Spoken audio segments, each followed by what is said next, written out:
Hey y'all, hold on, let me do my intro.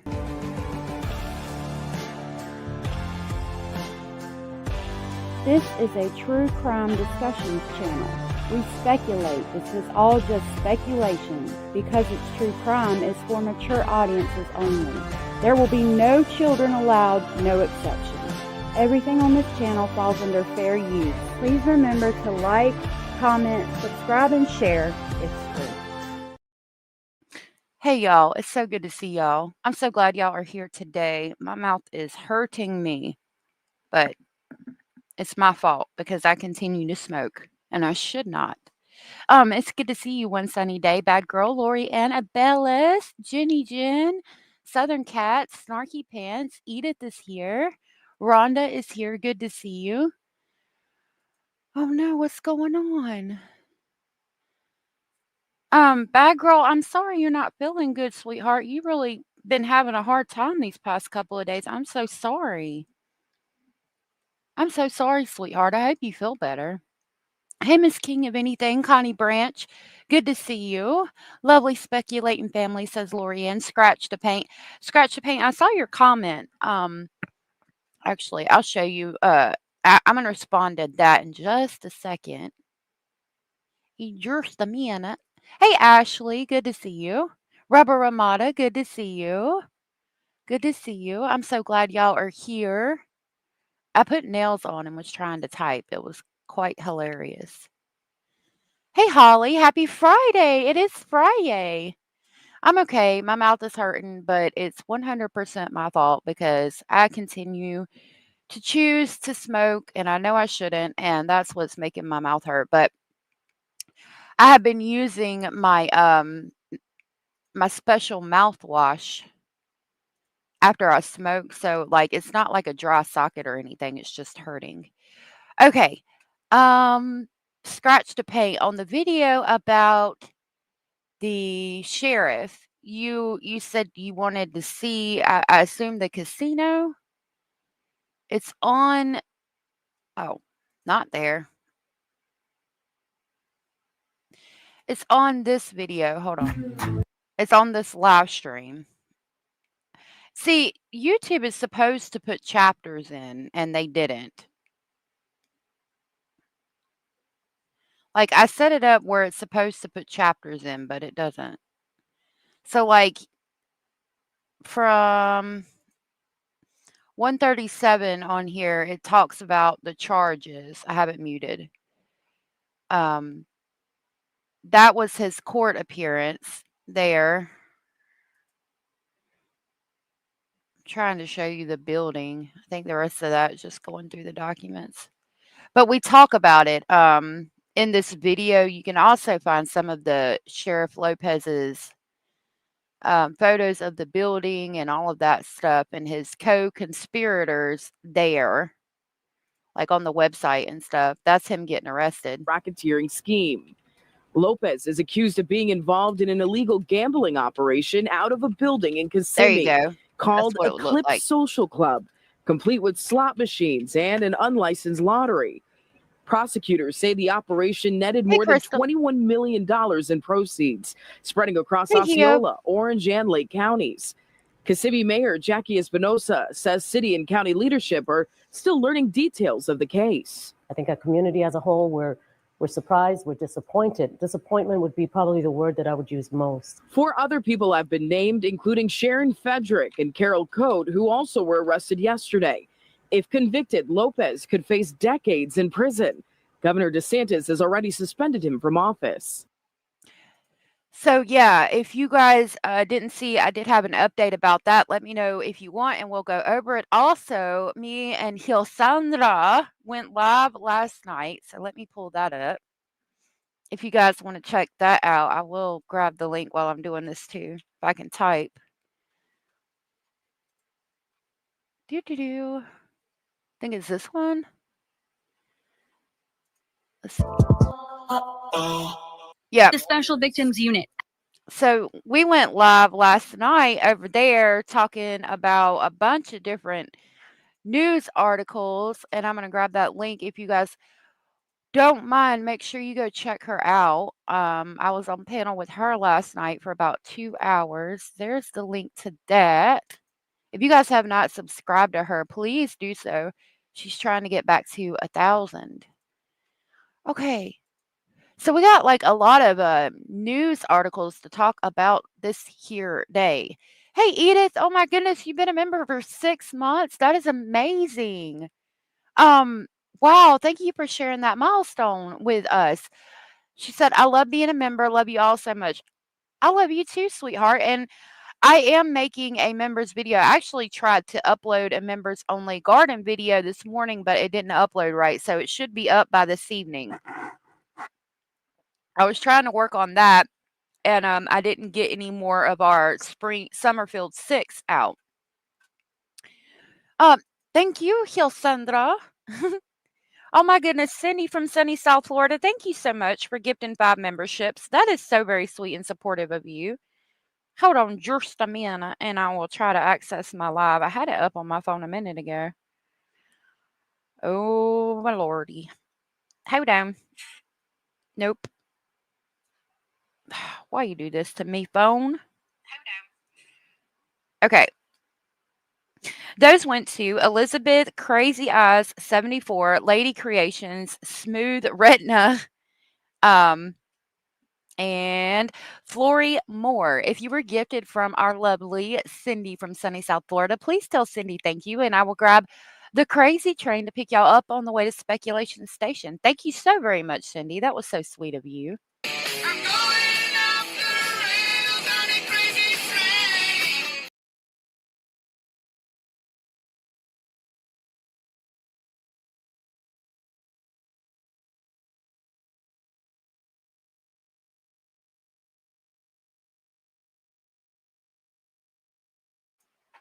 Okay, my screen is like just black. I saw that it was on my hold on. What's going on here?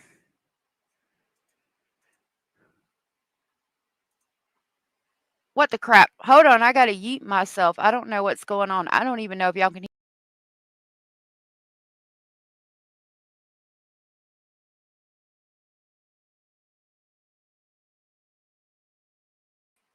Okay, my screen like went black or something. I don't know why that happened, but I saw on my phone that it played our clip.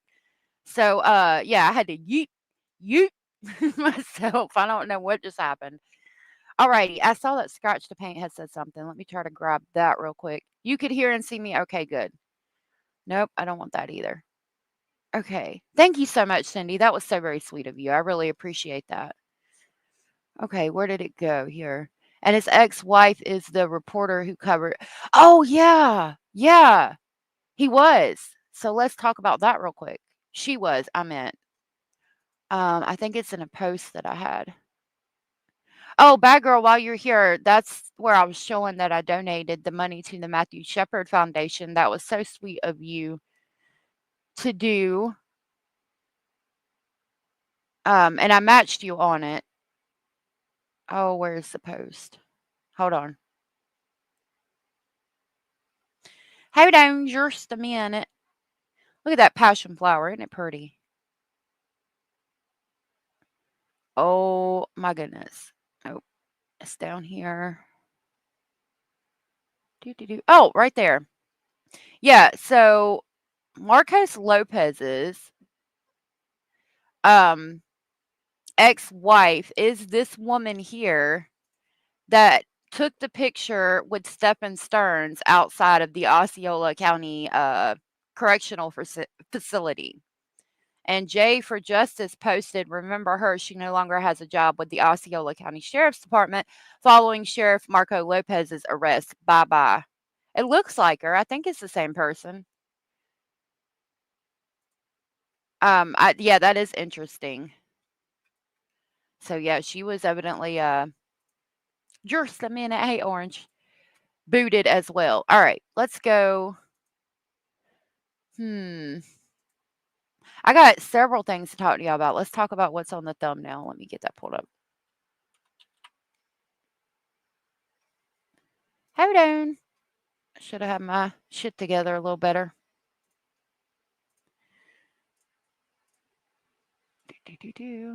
Okay. All right. I'm going to read some and then we're going to watch some videos to give my mouth a break. Hey, AM. Good to see you. Hey, Miss King. Using good filters, no doubt. No doubt. Okay. I found this interesting. This is inside the alleged recess plot by fifth graders. No, thank you. To commit homicide on a classmate, then stage it as an unaliving, quote, just to end him. I was like, whoa, what? Fifth graders? A bunch of fifth graders got a plot to kill somebody and make it look like they did it themselves. Like what? It reads 4 Arizona fifth grade girls allegedly planned to lure a classmate into a bathroom, stab him, and then leave him with a forged suicide note at recess, police said. What you need to know is that 4 girls ages 10 and 11 plotted to kill their classmate in October for allegedly cheating in a relationship, according to a Surprise Police Department report. The elaborate plot included assigned roles. One girl would bring the knife, one would stab the boy, one would act as a lookout, and one would forge the suicide note. Each planned to wear gloves to avoid leaving fingerprints. Fifth grade, y'all. How insane. Other students overheard the scheme and notified school officials. All 4 girls were charged with misdemeanors and suspended pending expulsion. And we probably won't know their names, but they even know to wear gloves. Hey, Donna, good to see you. Fifth graders, yes, fifth grade girls. 4 Arizona fifth graders allegedly plotted to stab a classmate during recess, then stage his death as he did it himself. A newly released police report claims the girls, ages 10 and 11, were students at Legacy Traditional School in Surprise, Arizona, when they allegedly hatched a plan to kill their classmate at recess on October 1st of 2024, according to the report obtained by Arizona Family, 12 News, and WSFA. They allegedly agreed to, quote, just end him, unquote, over cheating allegations following a breakup, per the report. Each child allegedly had a role to play in the plot. One would bring a knife to school, one would act as a lookout, another girl would stab their victim in the stomach and in an outdoor bathroom on campus, the report alleges. A fourth girl would forge the note. The young suspects even planned to wear gloves to avoid leaving fingerprints on their weapon, according to the report. But keen eared classmates overheard the alleged scheme and warned school officials, per the report. The next day, the girls' backpacks were searched and they were questioned individually with their parents present, and their plot unraveled, the report alleges. Um, City of Surprise. I didn't know there was a city named Surprise in Arizona. 3 of the girls showed remorse, according to the report, but the fourth would allegedly, quote, smile and laugh while making excuses for their actions. That child right there, you're going to have to watch out for. Teddy broke its leg? Hey, Shadow. Yeah, a breakup. What the hell? They're in fifth grade. Right. A breakup in fifth grade, and you're planning on doing all this. I mean, it reminded me of our Summerfield Six that we've been talking about. I mean, Seth broke up with Amber, and she had him killed because she lost all her friends, and nobody would talk to her after they broke up. And Seth was mean and said she had a STD or some shit. Like, damn, the hell, crazy. What's wrong with the baby's leg? I'm worried now. Teddy's legs is broke. What's going on? I'm concerned. Your daughter lives in Surprise, Arizona. Oh my God, Edith. Oh my God. Oh, okay. Grade 5, I was making casts for my teddy bear's legs with towel rolls. Just saying, right? Man, social media is jacking these kids up. It says all four were arrested on charges of threatening and misdemeanor disorderly conduct. They were released into their parents' custody and suspended from school pending expulsion per the report. School officials did not immediately return people's requests for a comment. Oh my goodness. Okay, so now we will jump over to a video. I'm going to kind of like switch it up with videos and then an article. Okay, some of this stuff is older. Put a bunch of stuff in here today though. Oh, okay. This is the Operation Dragon Eye full news conference. So this is the one talking about 60 missing Florida children were recovered in Operation Dragon Eye. And that was the Good morning, everybody. The RCMP says they have completed. Oh. So The man accused. Lordy, Are you able to stop it. Okay. Before we do that, I do have a quick little 32-second video that was an update on the missing Nova Scotia children that I saw, and I didn't know if you guys wanted to see it. After that, we're going to talk about the 60 missing Florida children that were recovered. Good gracious, in the morning. The RCMP says they have completed a number of polygraph tests as part of their investigation in the search for two missing children in Nova Scotia. You don't do polygraph tests and waste that resource on people that just maybe saw something, heard something, or is a real remote suspect. That's not the way it works. CTV public safety analyst Chris Lewis says these tests would only be used on people that police suspect might be involved. 6-year-old Lily Sullivan and 4-year-old Jack Sullivan have been missing since May 2nd. Good morning, everybody. Thank you for being here.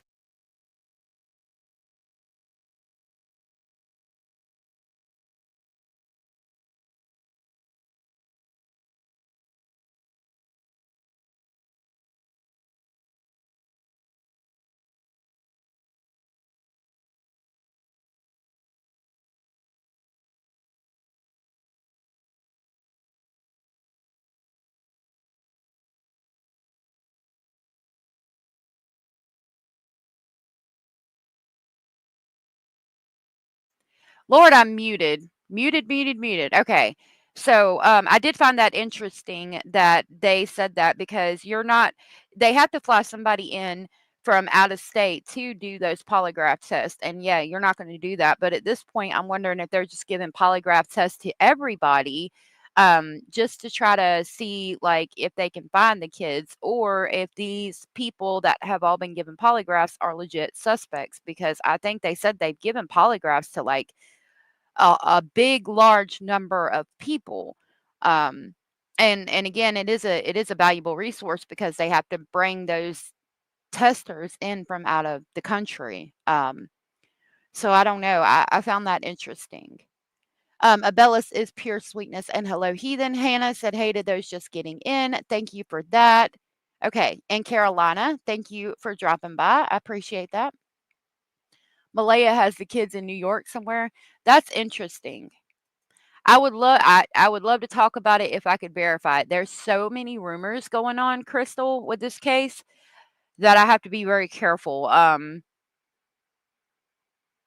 Anything's possible. It's a possible speculation, but until we have validation, I can't really, run with it. I also heard that she took off with Meadow and was disappeared, and I haven't heard anything from the Canadian Mounties about that. So I don't know if that was just not true. I would think a news source would have got a hold of that information by now if it was out on the YouTube streets. So I don't know. I have to be very careful. You heard they were seen in New York? I'll look it up and see what I can find. Abellis is sweet. All right. So you're sweet too, Hio. So this is about the missing children in Florida being found. Today is a big announcement. It's a tough situation that got us here, but we're excited to announce the successful completion of the largest child rescue operation, not just in Florida's history, but in United States history. In a 2-week period, this team, a collective work of many agencies and law enforcement personnel, rescued 60 kids, kids that were in critical danger, many the victims of trafficking, many missing kids. We got a lot of people up here, and that's because it took a lot of people to get this done. What makes Florida the rule of law state is we're great at working together in collaboration across agency lines. So I'm excited to have here with me today William Berger, the U.S. Marshal for the Central District of Florida, Taylor Hatch, Secretary of Florida Department of Children and Families, Rita Peters, Special Counsel to the Florida AG's office. Mark. Okay, so Rhonda said that was true, and now Meadow's in CPS custody, and Daniel got to see Meadow the other day. I would love to believe that. I mean, it makes sense for the most part, but I would think if she just like ran off with Meadow, why is she not in trouble for that? I would think that maybe she brought Meadow so that he could have a supervised visit or something, but I don't know. I could be wrong. You could be right, and I could be wrong, or I don't know. It's hard to verify that. You know what I mean? I find it interesting though, and he did just get a visit, from what I understand. Glass, Commissioner, FDLE, Catherine Gomez, Director, Florida Department of Juvenile Justice. All right, I don't think it's necessary to know who all these people are, but I do appreciate what they've done. Rescued them, and we now can work towards recovery. I want to thank our law enforcement partners. I want to thank our victims advocates for being there for these kids in a time of need. And I want to thank my statewide prosecution team for coming in heavy here. We've put a lot of work on the statewide prosecutors since I took office, and they have delivered. It's possible. Thank God daily for them, the work they're doing. It's possible. That's keeping the streets safe. I want to thank everybody that wears a badge and puts their life on the line. They save lives. So I'm not going to say a lot here today because these people did the hard work. I'm proud of them. I thank them. We got 60 kids safely back in our custody because of them. So thank you. I'll turn it over to the Marshal. Thank you, General. And I know children are a priority with you. My name is Bill Berger, B-E-R-G-E-R, United States Marshal, Middle District of Florida. And I am overwhelmed by the results of this operation. Operation Dragonfly, the largest in the history of the United States Marshal Service, if not the history of the United States. As the AG mentioned, 60 juveniles recovered in 2 weeks, ranging from age 9 to 17 years of age. Several years ago, Atlanta had a similar operation, which resulted in the recovery of 30 children over 6 weeks. This effort was a collaboration of, as the AG mentioned, 20 agencies with over 100 people involved. I want to thank the AG for providing the statewide special prosecutors. I want to say special thanks to Sheriffs Chronister, Golteri, and Naco. I'm glad that they all were able to work together to get this done and bring these children home. I haven't found anything new on Jack and Lily so far, other than what we shared the other day where the CBC was talking to the police. So I don't know, like if I can't verify it, I have to just like keep it in my file folder, basically. Miss King of Anything, thank you for becoming a member. I really appreciate that. And that was so very sweet and supportive of you. Thank you so very much. I will grab the crazy train and pick you up on the way to Speculation Station.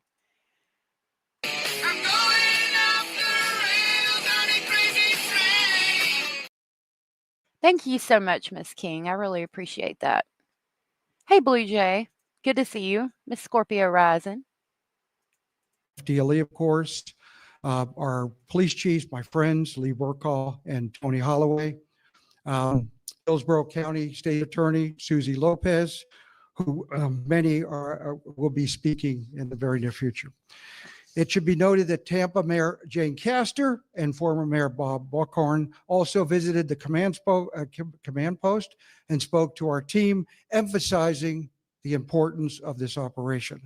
We put together this operation emphasizing recoveries, but I can tell you I stressed arrest because experience tells us if the offenders are not apprehended, they will reconnect with these children. They will. And that's a scary thought, but these children are so groomed by them, and I don't want to use the word brainwashed really, but um it they feel like these people care about them and love them and all of that, and they don't. And so if they don't arrest these offenders and keep them locked up for a long enough time period for the child to realize that they were groomed and that it wasn't a healthy environment and it wasn't safe and what was really going on, then there is a large chance that the child will go back to the person who was abusing them. Hey, Kelly O, it's good to see you. We are listening about Operation Dragon Eye, where they saved 60 missing Florida children. They recovered 60 of them. A bunch of agencies worked together to save these children, which is amazing. They are, in my opinion, leeches. Behind me, you will see the pictures of 8 persons who were arrested and charged with crimes ranging from human trafficking, child endangerment, drug possession, and trafficking. When arrested, they were given bonds ranging from no bond to $250. So I don't know, are these the children? Let me see. 1, 2, 3, 4, 5, 6, 7, 8, 9, 10, 12, 24, 48.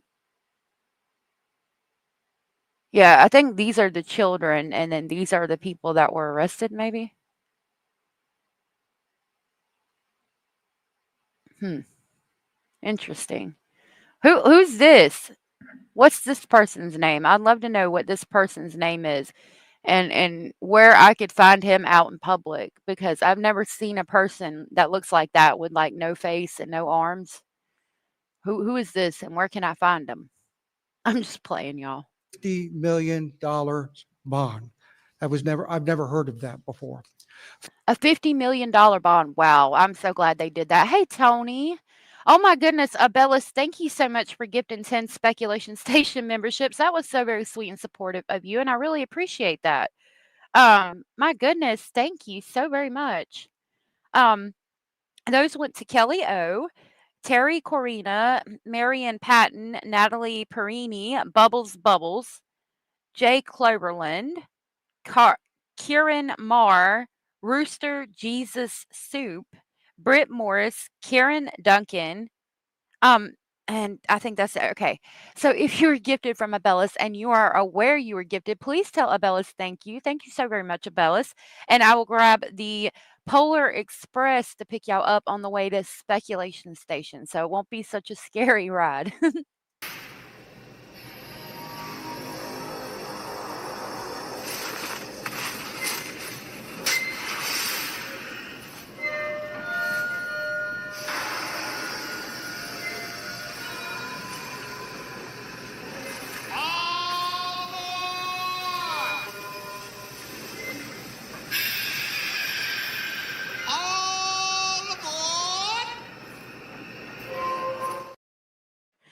Blue Jay, make sure you got your membership gifting on.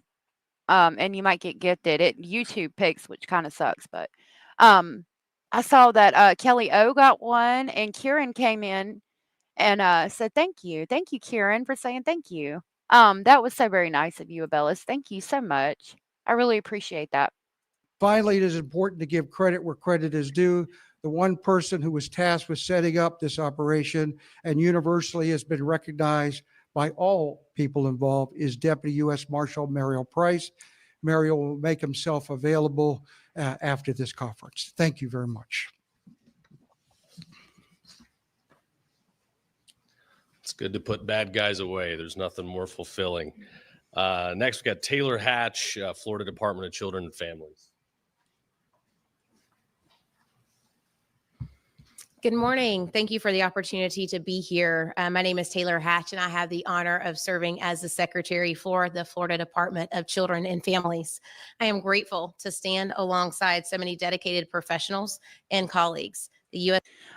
Curious, Christine, thank you so much for sharing your milestone with us. You've been a member for 4 months. That is amazing. Thank you so very much for sharing that with us. And I appreciate you being a member for so long. That's so awesome. I appreciate that. Thank you. Kelly O said, I believe we are going to start seeing these quote missions all across the USA.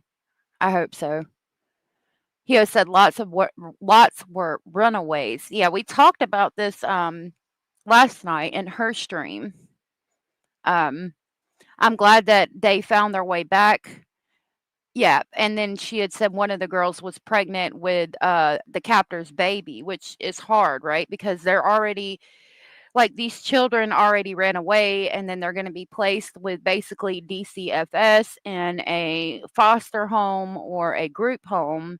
And if they don't like it there and their captor is out, there's a possibility that they could run from the place of protection because they don't like it there for whatever reason and right back into the arms of their captors, especially the one who is with child. So hopefully they can stay locked up behind bars, and these children can understand what was going on and what happened, and get the mental counseling that they need to understand what was really happening and how they were victimized so that they continue to be safe. Marshal for the Middle District of Florida, William Berger, FDLE Commissioner Mark Glass, and the Attorney General James Uthmeyer. Thank you to the U.S. Marshal Services and for Florida Department of Law Enforcement for organizing today's event alongside the Attorney General. It is an opportunity not only to reflect on the success of Operation Dragon Eye, but to reaffirm our unified and shared commitment to promote the safety and the well-being of Floridians, in particular children. As you might imagine, an operation of this magnitude requires strong coordination at every level. From the earliest planning discussion to recovery and ongoing supports, DCF was proud to work alongside its federal, its state, and its local partners. Together, we recovered vulnerable children and we mobilized ongoing resources to support their well-being. The DCF team provided critical information, helped shape recovery protocols, deploy child protective investigators, criminal justice coordinators, and human trafficking specialists to support this mission in real time, to ensure that every child recovered was met with care and was met with compassion. I'm glad that they have people that specialize in trafficking as well there to speak with these children and help with like therapy and things like that. Would like to give a well-deserved recognition specifically to our team of 10 DCF operatives. Thank you so much for your expertise, your unrelenting dedication, and your incredible passion. Your work directly resulted in the recovery of 26 of the 60 children. That is an incredible impact. And as a mom and as your leader, I am beyond proud and honored to work alongside you. The appreciation and pride also extends to our outstanding work from our lead agency partners and victim advocacy partners as we work together focusing on the importance of trauma responsiveness and placement for the children that were recovered. Specifically, I'd like to thank Children's Network of Hillsborough, Family Support Services in Pasco and Pinellas, as well as Bridging Freedom, More to Life, Redefining Refuge, and Hillsborough Children's Services to again secure trauma-informed care, safe housing, and the right services to support each child both immediately and in their journey ahead. Because bringing a child to safety is only the beginning.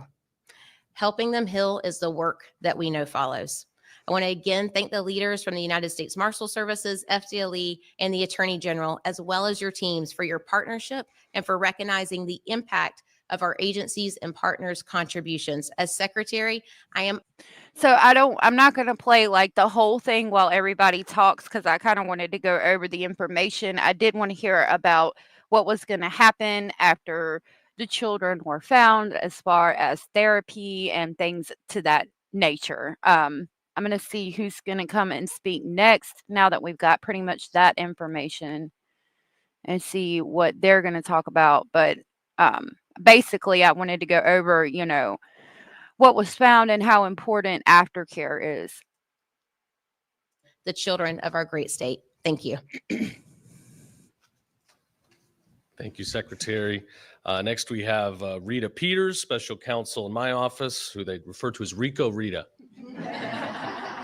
Rico Rita. I don't think I'll ever outrun that name. Good morning. As you heard, my name is Rita Peters, and I have the privilege and honor of being special counsel to Attorney General James Uthmeyer. I've been keeping him a little bit busy the last few months, I think. It is an honor to stand before you this morning along with my partners behind me and the worker bees in the audience to share that 60 children were recovered, as you have heard. And it was only through the partnership of these federal, state, and local agencies.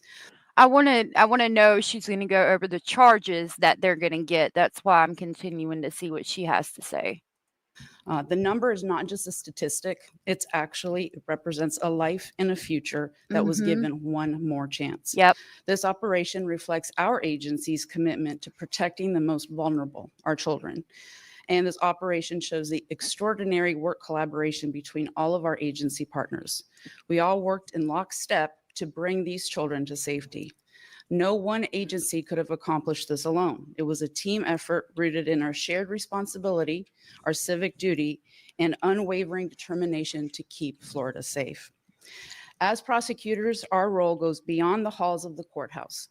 We are ministers of justice and advocates for the voiceless, and we are committed to being part of the solution along with our agency partners. Recovery is just the beginning for these children.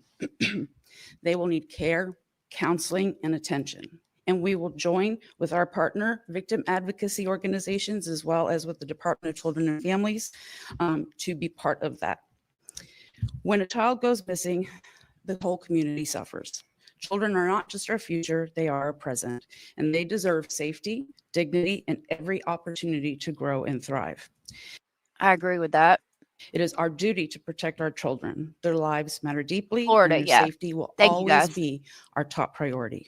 And today, through the powerful collaboration and the shared mission, 60 children were given hope, caring, and protection. Thank you. Yeah, some foster parents are good. It's just, you know, they've been so traumatized and groomed, you know, like, I mean, I referenced Maddie. I really feel like she thought she was in a relationship with Stefan because he groomed her to believe that he loved her and they were going to be together when she got old enough and things like that. That happens, unfortunately, with these children. So we got to make sure that these people that do that stay in jail and the child there's enough time to start the healing process and to make them understand the gravity of what they were going through and that it wasn't right or acceptable is what I meant by that. Sorry. We've got a lot of people here. I can't remember them all. Next, we've got Mark Glass, Commissioner FDLE. Thank you, General. Appreciate it. All My right. name is Mark Glass. I think we got most of what we need from that to understand. Oh, yeah, there's a lot of tragedies in Florida, but to be fair, a lot of stuff in Florida is made the news, makes the news, and is put out here because of the sunshine laws. Real quick, I did find an article on the Texas stuff, but I know Hio's going to go over that, so I'm just going to read this article on it real quick. I think there was a video. Because I think, hold on, let me try this. Yeah. Okay, don't be crazy. I need to get some kind of ad blocker. Oh, Lordy. Stop. Okay, when this advertisement, look at them bears. Oh my goodness. What is going on here? My own. Ooh, this one's just right. I know, baby bear. Oh my goodness. Sorry, I got distracted by the bears. No, I didn't want to do that. Abuse known to Authorities are calling it a successful roundup of alleged child sex offenders, but it also shows how widespread that crime is in North Texas. The Dallas FBI office, along with some of the 70 law enforcement agencies that all participated, announced the results of what they called Operation Soteria Shield. Here's our JD Miles. These are the faces of the 244 men and women charged with exploiting. Look at that. All of them, 244 men and women, 109 children rescued. Like, what is that? Like 2 people per child? All of the agencies that came together. Wow, that's amazing. Children for the purpose of sex trafficking or Mm. pornography. It's the end of a month-long investigation by federal and local. There's women. There's one. There's one. Like, how do you, as a woman, do that? How can you, as a woman, do that? Oh God, I can't. Like, how do you take another little girl or little boy, a child? More than likely, you have children of your own, and know that they're going to be used for such horrific things, and just roll with it and do it. I don't. Oh my God. Oh my God. I can't. We were talking about Sebastian last night too. We always wonder if Sebastian or Summer is going to be one of the children saved. Yeah, imagine that times 350,000.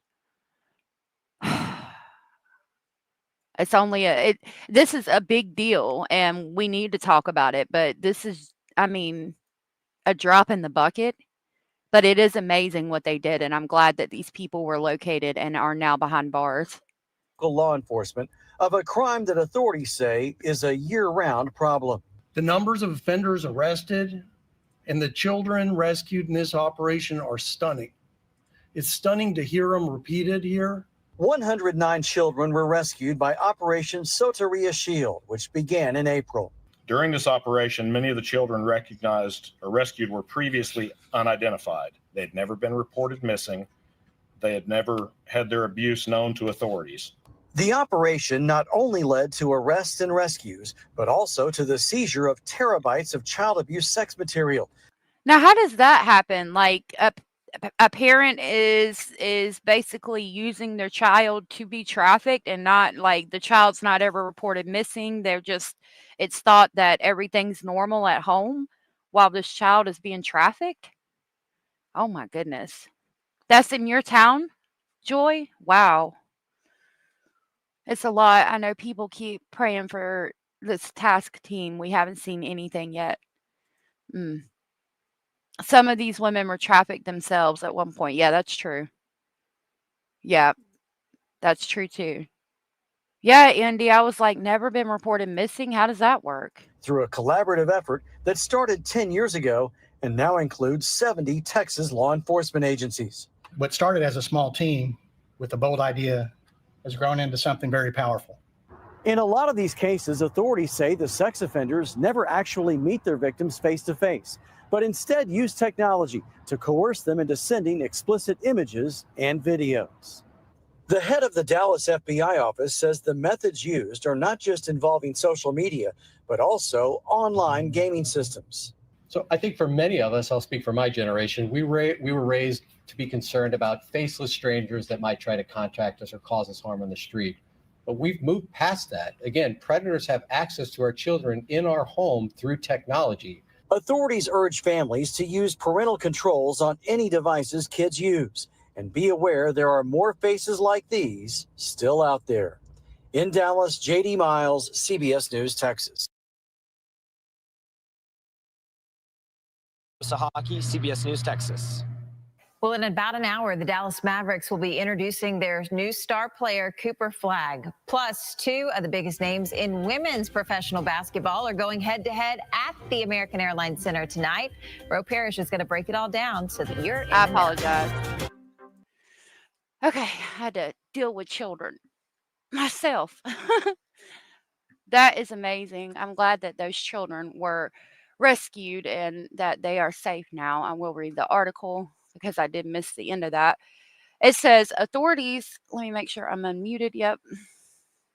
I can't understand the minds of these people either. I wonder if this ring of sickness Stephen Stearns was involved in. Make me wonder. You know, I wonder if he was involved in a ring too, but I don't know. I think relatively recently, June 15th, 2025 at 2:05 p.m. is when this article was put out. And it reads, authorities call it a successful roundup of child sex offenders, but it also shows how widespread the crime is in North Texas. The Dallas FBI office and some of the 70 law enforcement agencies that participated announced the results of Operation Soterra's Shield on Tuesday. These are the faces of the 244 men and women charged with exploiting children for the purpose of sex trafficking or pornography. I want you to go away. I don't know if I can make it any bigger. I can't. But you get an idea of the gravity of the amount of people that they captured, where they were just never reported. Right. I can't believe they were never reported. Oh my God, Kelly. What? Oh my God. I live in North Carolina.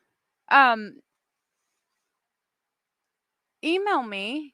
Like maybe I can try to pull some information. I don't know. I don't know that I can get any information that you couldn't, but like what?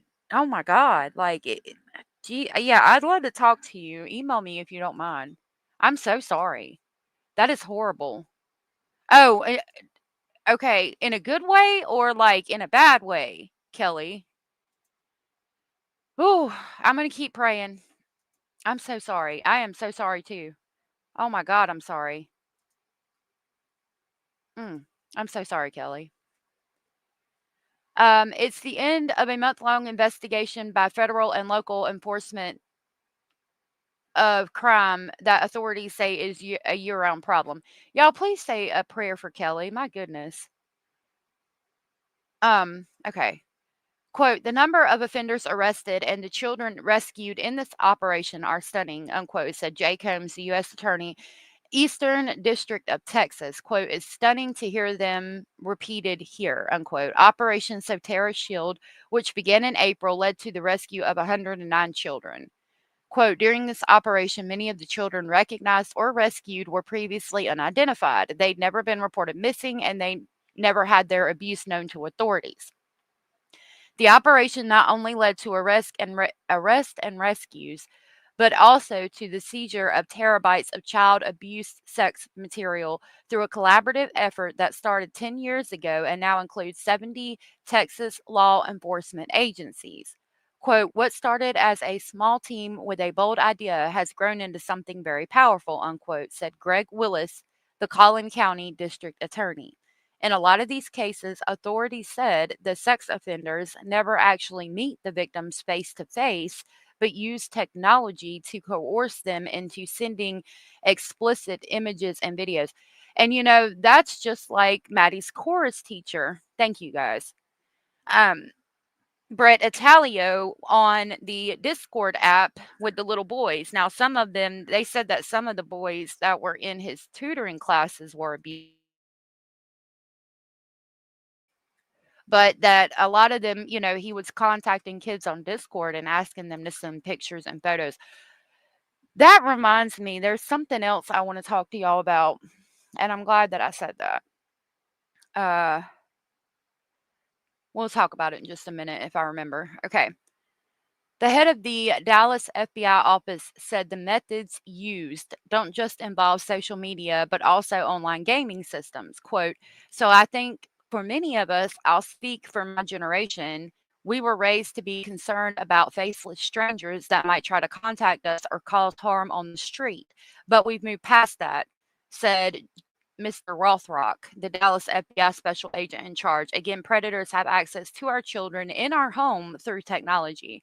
Authorities urge families to use parental controls on any devices kids use and be aware that there are more faces like these still out there. And it is really important to protect your children. I had seen something. Hey, Parabola. I'm holding tight, waiting for them to rescue my child and others. These men and women are superheroes. I pray that they get your baby. I'm so sorry. And Mandy A, hey, sweetheart. Kate, Parabola, come in. Good to see you, Mandy. Thank you guys for being here. Oh my God, Kelly, I'm so sorry. I am so sorry. like I don't even like I'm speechless. I don't even know what to say. Jesus. Ooh. Um, but I'm praying for you. I am praying for you. And they are superheroes, and they'll get your baby. They'll save your baby. I know they will. And it's a hard job. They are working very hard to save these children. I want to try to find this thing that I saw on Jay for Justice a while back, and I wanted to do a live about it, but I didn't ever end up doing a live about it. I'm going to type in what it was about. I can't remember the name of it, but hold on.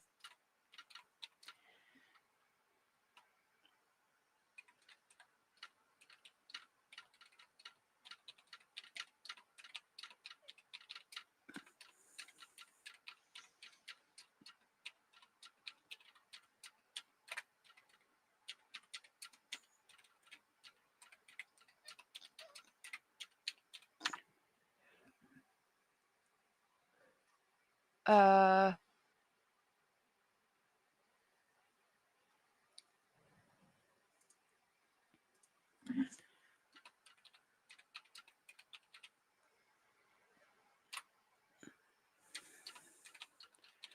Sorry, y'all. Hold on. Hold on just a minute. That sounded British.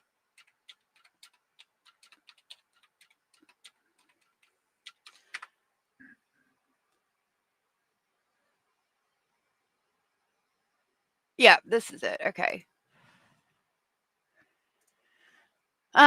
So there's a word in there I'm gonna skip over, but there's this gang, okay, and it's like really important to talk about. It's known as the 764 gang, okay. Um, and I'm hoping this will basically break down what we need to know. Yeah, I was typing. I'm sorry. I apologize. Hey, always on empty 72. Just joining from Rhode Island. That's awesome. Hopefully you're not too hot. What's next to your name? I don't know, sweetheart. Let me see if I can find it. Oh no, my phone went to something else. Okay, so I want to show y'all about this. I think she had more information on it. I'm gonna try to pull what I can on it real quick. Um, oh, that's the allegedly speculating symbol because you are a member. Hey, Alex. Okay, yeah, I need to update those. So there's this group, right? And it says Neo, bad word, Satanist, jailed for 6 years for encouraging girls to off themselves, right? Okay, so I'm going to read this to you guys. This is going to be very triggering and very hard to hear, but I feel like it's important to know about. Cameron Finnegan, 19, appeared before Mr. Justice J at the Old Bailey on Thursday for sentencing. A neo, bad word right there, Satanist, has been jailed for 6 years for encouraging girls to off themselves and self-harm. Cameron Finnegan, 19, 19 years old, joined a satanic extremist group known as 764. 764, that's a big thing. Like the 764 group, that's what they're called. And wait till you hear what they do.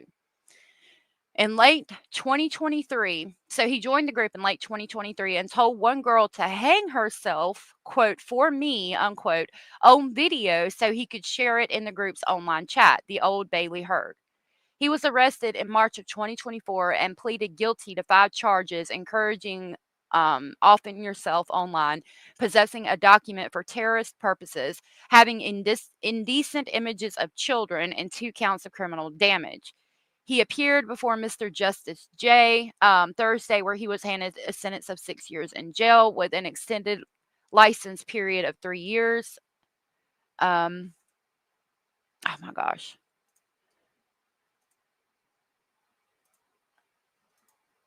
Okay. So I'm trying to read like basically what he did. Finnegan, who also suffered from several mental health problems, communicated with other 764 members on Telegram, Discord, and Snapchat apps One of his usernames was Acid, and he used a PIN code of 1969, the date the Satanic Bible was first published. He chatted to an individual believed to be a young girl who told him she was considering deleting herself. Finnegan encouraged her to hang herself using a rope and wanted her to stream it online so he could claim it for 764, the court was told. The judge also heard that the 764 Telegram chat had referred to, quote, terror week and terror season, a period between March 11th and 19th in which members were encouraged to carry out a campaign of violence. Finnegan told the group he would kill a homeless person he had identified as living in a tent near his home. Police never found evidence of an attempt to kill the victim, but a picture of the tent was found in the chat alongside a message from the defendant that said, "I'm waiting." He also accessed an 11-page terrorist document which provided advice on how to carry out truck attacks. Giving why is there an 11-page document online that tells us how to, carry out truck attacks? Like, why is that even floating out there? Like, I don't even understand that, but okay. And instructions on type of vehicle and ideal targets. He was arrested last March on suspicions of threats to kill. The court was told that despite claims he made to 764 members online, there was no evidence he ever had a gun. Searches of his home address revealed a large tapestry of the satanic beast in his bedroom, knives, swastikas, and pentagrams associated with Satanism. He felt pretty okay. The defendant had filmed himself carving words onto a car bonnet and puncturing the tires with a large knife. When asked during a police interview about encouraging the girl to off herself, Finnegan said his only concern was if she went through with it and I got caught. When asked if he would be concerned about whether she was dead or not, he responded, I didn't think about that stuff in that moment. The court also heard him tell police he felt pretty confident that she wouldn't.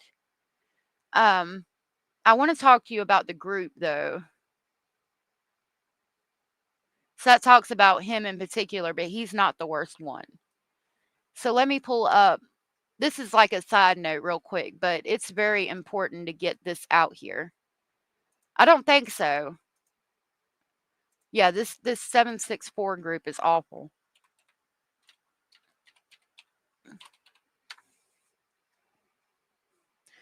Okay, hold on. Let me pull this up.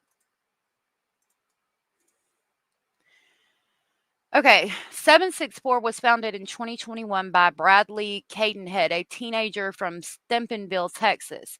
The group derives its name from the town's zip code. The network is most present on Discord and Telegram and usually targets children ages 8 to 17, particularly marginalized children or those suffering from mental health challenges. That's their logo right there. That's what it looks like, okay? So, like, make sure you're checking your kids' stuff. I mean, it's even like this is a Wikipedia article, okay? Mugshot of Caleb Merritt, like that's some of their stuff that they do. I want to read about the cat, the girl and the cat. Like, we might come back to this because I do have to step away and use the restroom for just a second. So I think I'm going to play a video and we'll come right back to this. But like they basically their goal was to talk to children online and encourage them to carve, like, you know how some children will harm themselves by cutting themselves. They would get them to cut 764 or different symbols that you see into their bodies. Their whole agenda was to get the child to basically off themselves.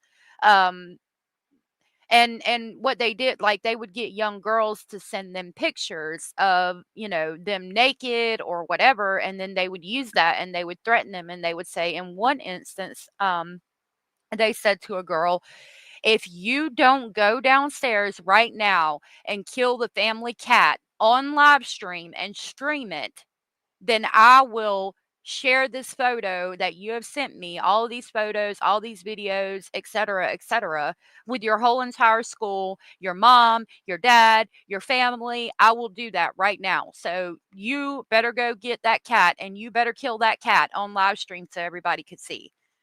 Um, so I wanted you guys to know about that because, right, like as a parent, you see your child killing a cat and you're like, whoa, whoa, whoa, whoa, whoa, whoa, whoa, what's going on here? Like, do I need to get you some therapy? Like, what are we doing?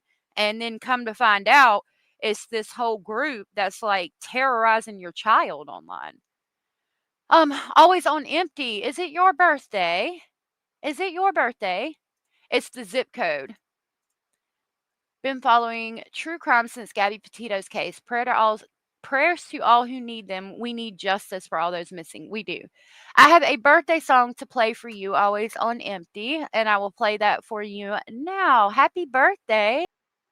Happy birthday, sweetheart. I hope you have a wonderful birthday. Yeah, it's sad. I hope you have a good birthday, sweetheart. I did want to read this to you. Okay, so I just want to talk about the incidents, but obviously this is on Wikipedia. And again, I learned about this from J for Justice podcast. I think I know it was from J for Justice, but she has two channels. I don't know which one it was. But I want to talk about the incidents. It says, according to Der Spiegel, 764 related arrests have been made for child pornography, kidnapping, and murder in at least 8 countries, including 2 men in Germany. The FBI estimates that thousands of children may have fallen prey to 764 and similar groups.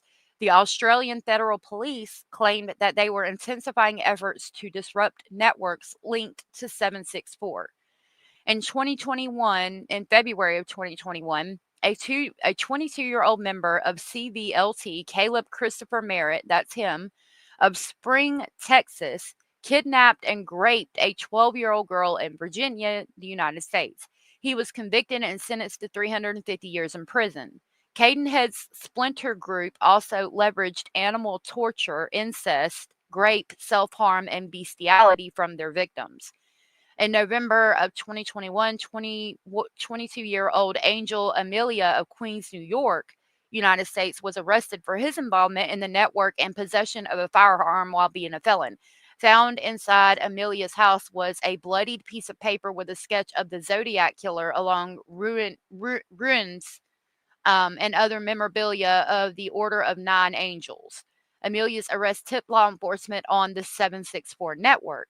In November of 2021, an American man who was stranded in Kazakhstan, I think, died by self-immolation, the act of setting oneself on fire. Oh, okay. For an audience on Discord. He had been encouraged to broadcast his self-deletion by a 15-year-old Eastern European girl he met online who herself had links to 764. In 2023, 17-year-old member Nino Lusano, known as Tobes, live streamed himself attacking an 82-year-old man in March of 2022, and 2 weeks later, he live streamed his fatal stabbing of a 74-year-old woman who he believed to be Roma on a 764 affiliated Discord server. This was allegedly so he could prove himself as a member of the maniac murder cult. He was sentenced to 14 years in prison. In March of 2023, 17-year-old founder Bradley Chance Cadenhead pled guilty to 9 counts of possession of child pornography. An Arth County judge sentenced Caden to an 80-year state prison sentence, citing his self-described status as a cult leader.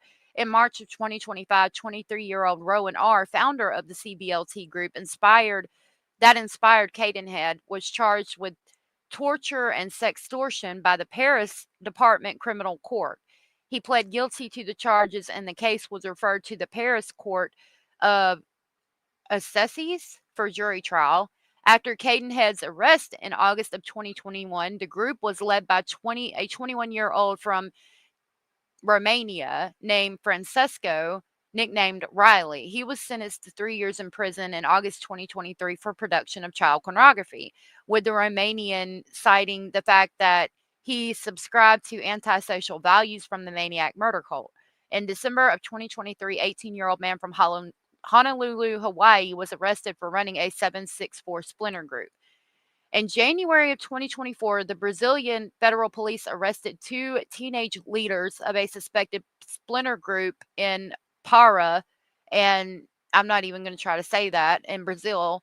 The operation, led by the federal police, codenamed Discordia, carried out 7 search warrants for 5 Brazilian states. In January of 2024, 47-year-old member Richard Anthony from Michigan was indicted on child pornography charges. Densmore, who was known as Rabid, ran a splinter group named Sewer, and was later sentenced to 30 years in prison after pleading guilty. And it just goes on. A 14-year-old from Alberta, Canada, who was linked to the network, was arrested on charges of distributing child pornography, non-consensual distribution of intimate images, and possession of explosives. March of 2024, 24-year-old from Tennessee was known as a criminal on the network, indicted on child pornography charges. Gained notoriety in 2023 for a video of his stepfather shooting him in the ear during an altercation. In December of 2024, he pled guilty to 4 of the 8 crimes he was charged for. He faces 30 years in prison and lifetime supervised release.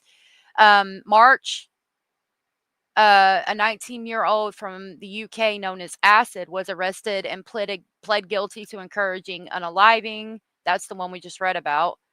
14-year-old boy known as Slane, who was a member of 764, ran an offshoot named No Lives Matter, was arrested after live streaming 8 attacks and 3 stabbings in Sweden.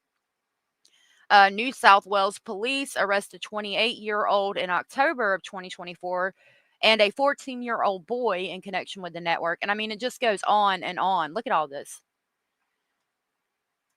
This group is insane.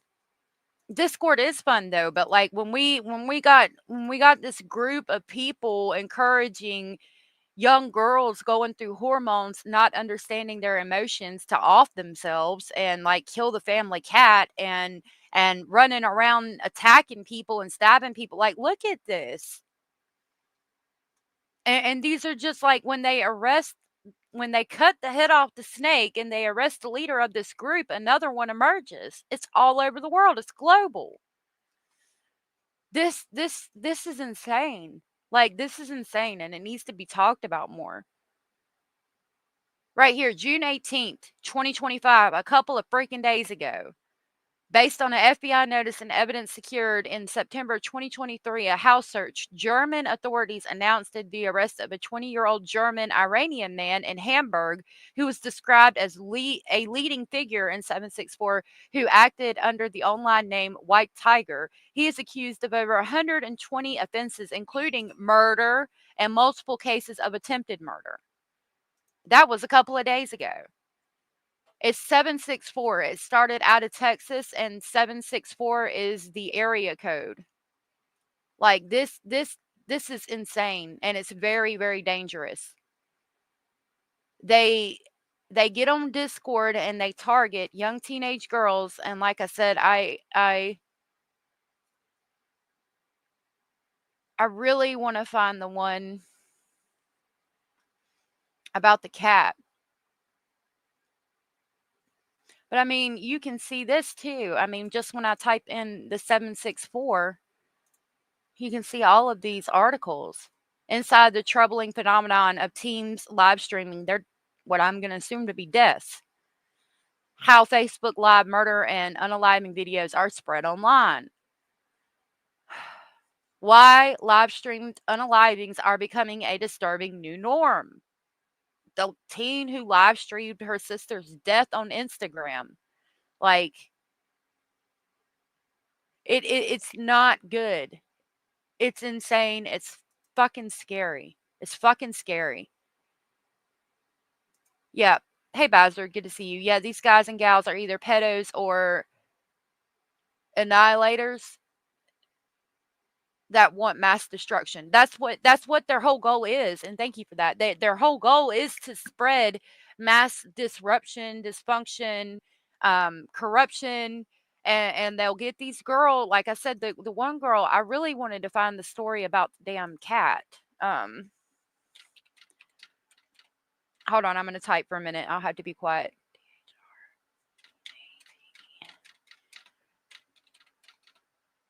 Would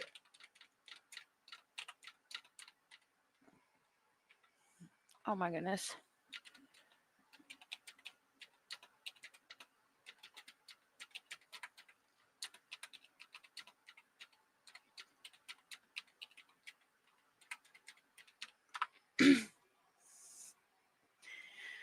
Um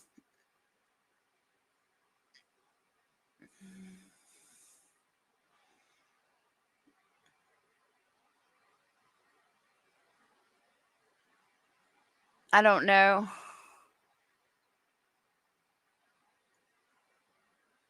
I have to go to Jay's. I'll go to Jay's and find it because I really do want to do a live stream on this group. It's like scary and sad and really bad. Oh no, Joy, you're good. You're good. I'm not. We're gonna talk about it another time. I'm glad that you were fly fishing in the Gunnison River. It's good to see you, Tom. I hope you enjoyed that. All right. I do have a Travis Decker update, but I do need to step away for a moment. So I'm going to bring y'all back to the YouTubes for us to watch a video about some more headline news. Nope, not that one. Hold on. Excuse me. Hold on. While I get this pulled up for y'all. Yeah, how did you deal with the heat out there fly fishing, Tom? I thought that this might be interesting. This was a stepfather held without bond and 5-year-old. A Florida man held without bond. Death. So I don't know what happened here, but I thought we would look at it. Stepfather held without bond and 5-year-old's death. Let's see what this is about. Were behind the abuse. A Florida man held without bond accused of abusing and killing his 5-year-old stepdaughter. Authorities describing a disturbing pattern of violence and pointing to surveillance video that may have captured it all. The child, Missy Mogul, found unresponsive, her body covered in bruises. Now, Florida's top prosecutor is pushing for change, calling for tougher laws to protect the most vulnerable. Thank you for joining us. I'm Kennedy Walker, and I'll walk you through the investigation, the evidence, and the push for justice. You're watching Law and Crime. Melissa Mogul, better known as Missy, was just 5 years old when her life was taken. She loved to dance and was always smiling. But over time, that smile started to fade, replaced, according to police, by bruises and pain, a kind of suffering no child should ever go through. Missy was found unresponsive on May 19th inside her Florida home. She was later pronounced dead at the hospital. Investigators say her mother, Chloe Spencer, and her stepfather, Daniel, were behind the abuse, both now charged with second-degree murder. Court documents revealing disturbing allegations. The 5-year-old killed by asphyxiation. Photographic evidence reveals that she was physically injured. She was bound and smothered. She was brutally murdered. This month, a judge denied Daniel Spencer's bail, ordering him to have no contact with his other minor children. But this wasn't Spencer's first time inside of a courtroom. All right, so Mr. Spencer, in 24 CF 479, you have been found guilty of traveling to meet a minor and the unlawful use of a two-way communications device. At the time of Missy's death, Spencer was out on bail, awaiting sentencing on prior charges involving children. The court will not remand Mr. Spencer into custody. The judge cited Spencer's lack of a violent criminal history as the reason for letting him remain out on bond. But Florida Attorney General James Uthmeyer says that decision was a dangerous mistake. Her stepdad, a little over a year ago, was charged with traveling to meet with a minor. He was simultaneously under investigation for sexually abusing his stepdaughter. He was ultimately convicted as a sex offender for traveling to meet with a minor. Oh my God. However, Judge Tiffany Baker exercised her discretion under the rules of criminal procedure to revoke bond. Now I just walked back in. Like I said, I had to step away for just a second. But that's the same man that we just saw in the operation with the 60 children in Florida. He does look creepy, doesn't he? Oh, that's cool, Tom. Yes, if this subject is triggering, please feel free to leave. And let Mr. Spencer go free while he was awaiting sentencing.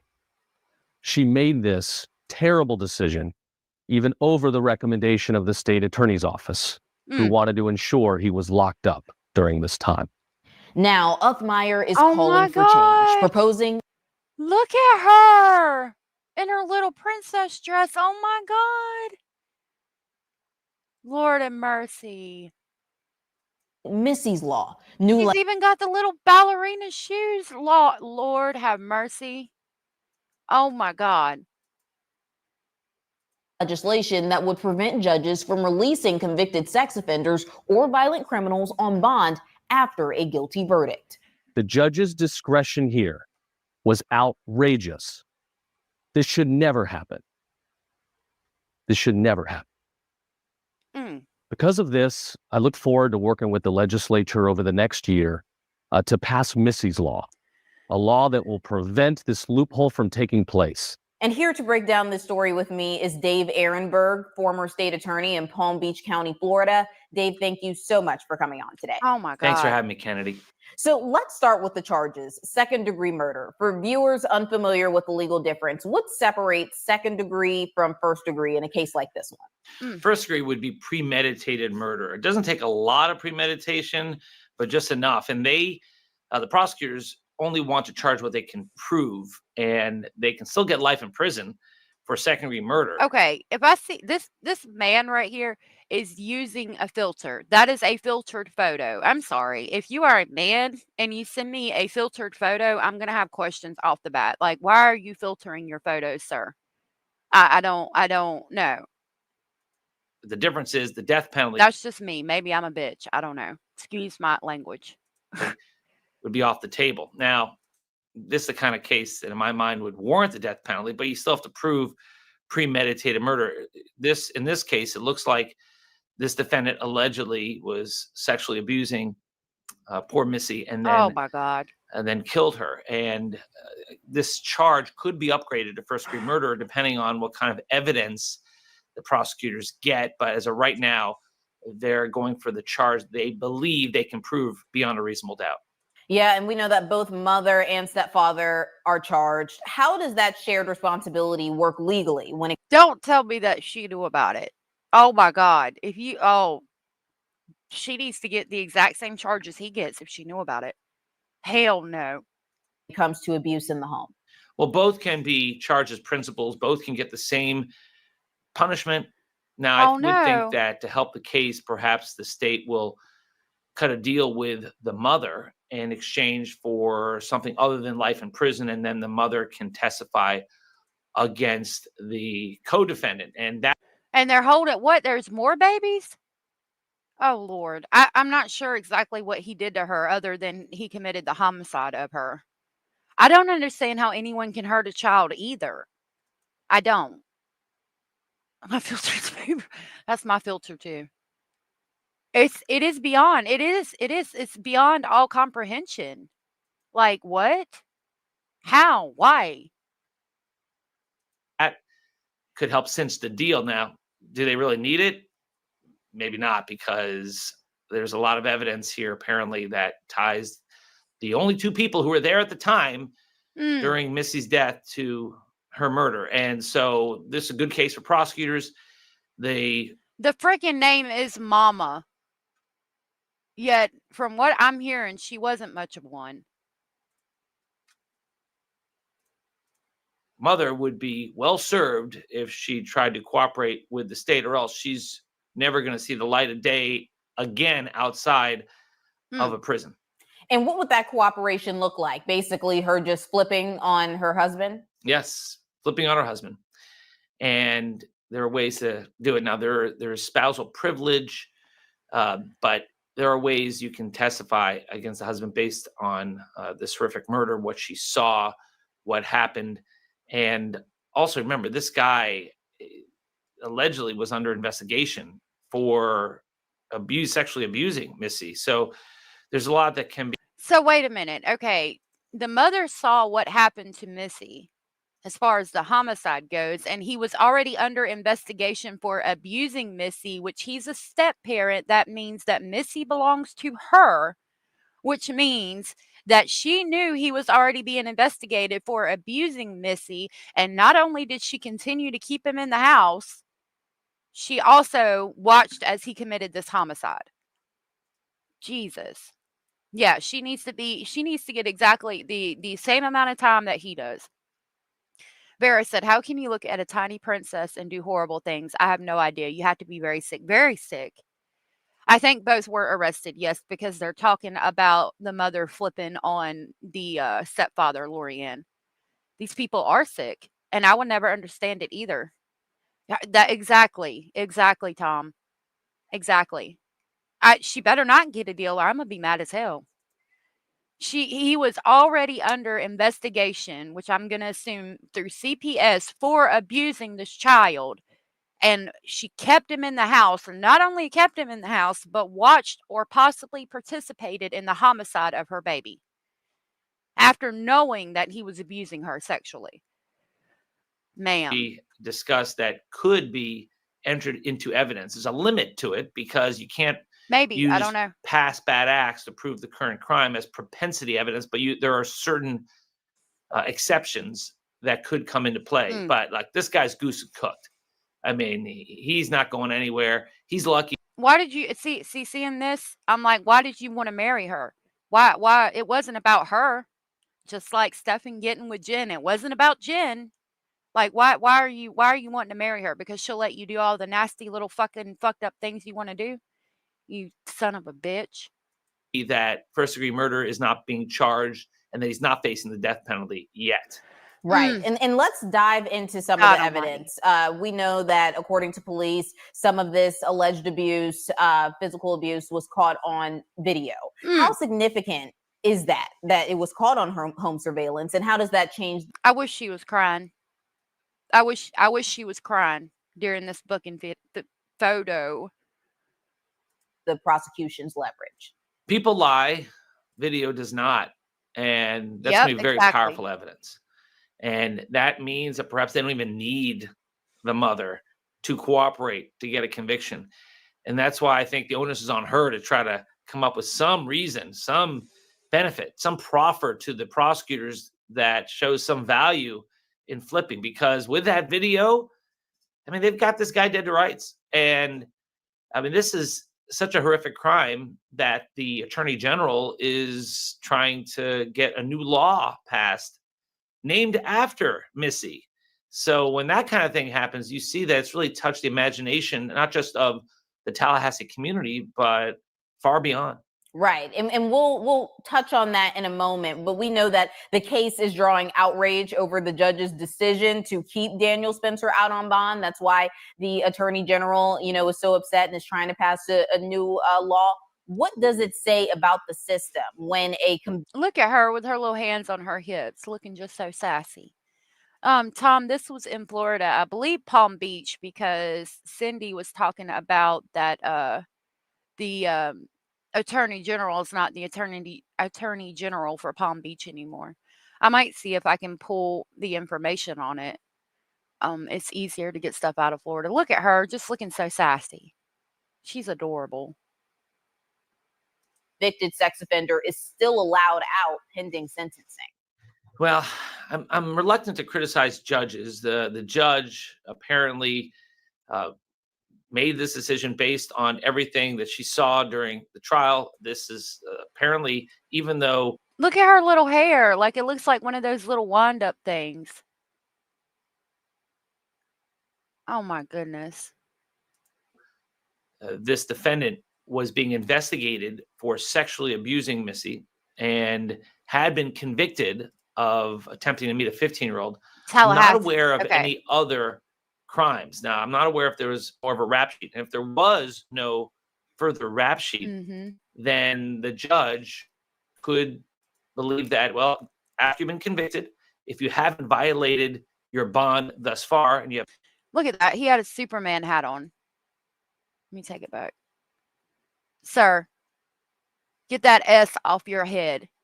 You are no Superman. You are no damn hero. Not even a Captain Save-A-Ho. That, well, after you've been convicted, if you haven't violated your bond thus far and you have no prior convictions, then you go home until sentencing, until you're sent to prison.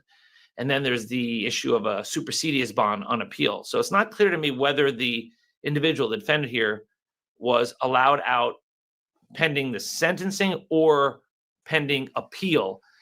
It's something that would need to be changed in the law to remove that discretion from the judge.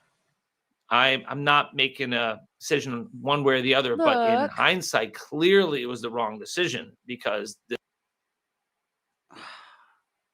Her little mermaid pajamas and her little pearls headband.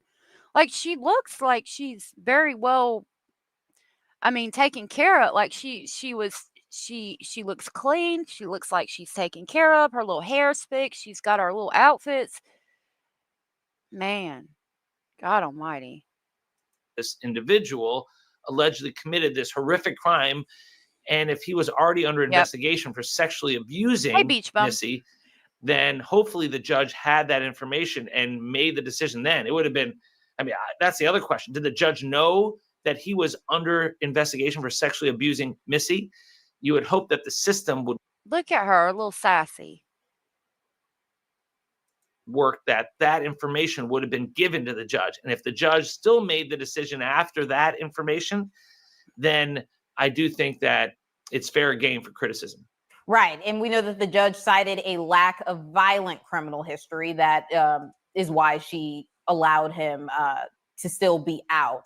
In your view, though, is that a Okay, so he got in trouble for CSAM, but the judge didn't lock him up because he didn't have a violent history. Like, okay. I mean, it had to be like not actual like penetration. I apologize. I know that's triggering. But regardless of whether it was pictures of just the child, that's still abuse, that's still CSAM, and it still needs to be treated the same way. I want to look into what Missy's law is, and I'm waiting for them to talk about it because I want to understand all of this. Hannah, I'm not sure when the man came into the pic. Yeah, that picture, she did have bruising on her knee, and I was thinking about that when we looked at it. But I was thinking that she had right here is the bruising on the knee. But I was thinking that we did see the picture of the two smaller children, so maybe she's playing with them or something and got bruised on her knee. You know, kids can be play rough sometimes. I'm gonna hope that's where it came from. But I also just noticed this is someone's knee back here that she's leaning up against because that's their shorts. And then that's the knee, and the foot's probably on the other side of the couch back here, the arm of the couch right here. So whose lap is she sitting on? That's another question I have right there. For sexually abusing Missy, you would hope that the system would work, that information would have been given to the judge. And if the judge still made the decision after that information, then I do think that it's fair game for criticism. Right. And we know that the judge cited a lack of violent criminal history. That is why she allowed him to still be out. In your view, though, is that a fair justification in this kind of case for what the charges that he was just convicted of? When it comes to Now, he looks like a Chester right there when he walked in. Oh, Lordy. Okay, we're at 9:49. Let's go to 9:44. Look at him. That's a Chester all damn day. I'm not trying to judge people on their looks, but he looks the part right there. He damn sure does. Charges that he was just convicted of? when it comes to attempting to meet a 15-year-old, that is bad enough.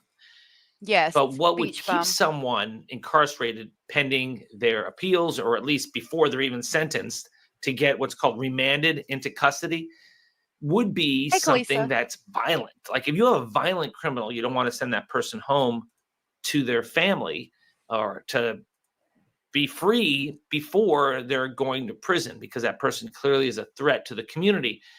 But if there's no prior violent crimes that have been alleged, if there's no violent conviction, then that would be a substantial factor for a judge in deciding, okay, you go home until you are sentenced.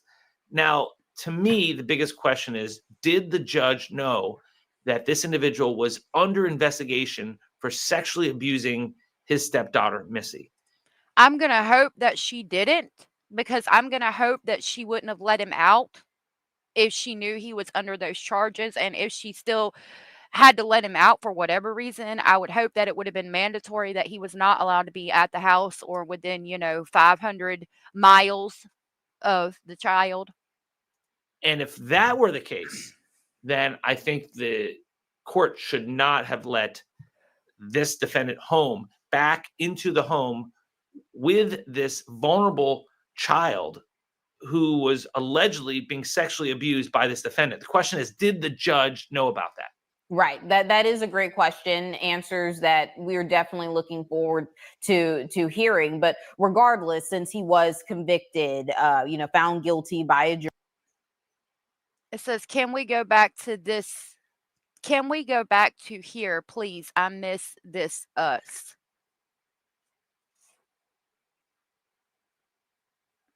Jury of meeting up with a minor, it still just begs the question, why was he let out? Because at the end of the day, after being let out, then now Missy is dead, and of course we're waiting for police to see what's going to happen with the investigation with that. But because of this situation, how often are judges held accountable? Look at her holding them little oxeye daisies.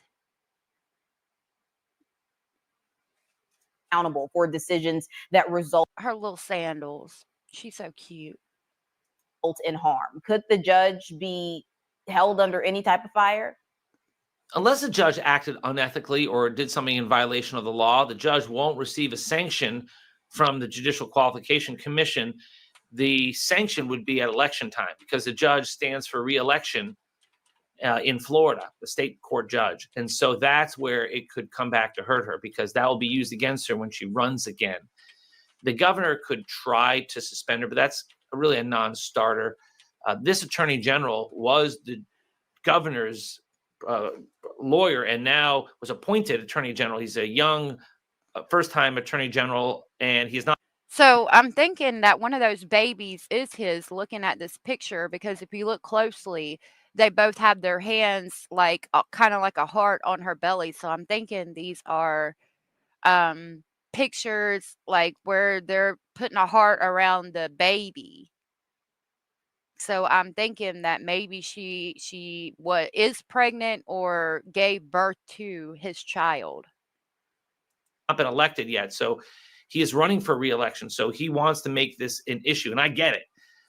But if the governor wants to intervene and try to suspend the judge, I think that his power is limited in that area, and it would be overturned by a court. The governor has successfully removed state attorneys around the state, 2 different state attorneys, my colleagues at the time, and the courts have upheld his decision generally.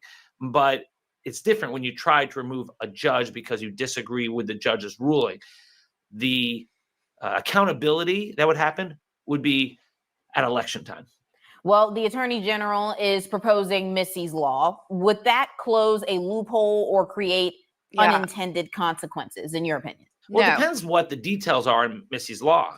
So yeah, I want to hear about Missy's law, and then we'll look at something else. I do have concerns about the judge letting him out, but I don't want to get too political. Missy was not his child; that was his stepchild. What the attorney general is saying is that he wants to remove the discretion from judges so that it would be automatic. If someone perhaps is a convicted sex offender, then that person would not get to go home pending appeal or pending sentencing. And if that's the case, I think that would be fine. I agree with that too. Somebody convicted of child harm related charges in the CSAM arena should not be able to go home pending sentencing.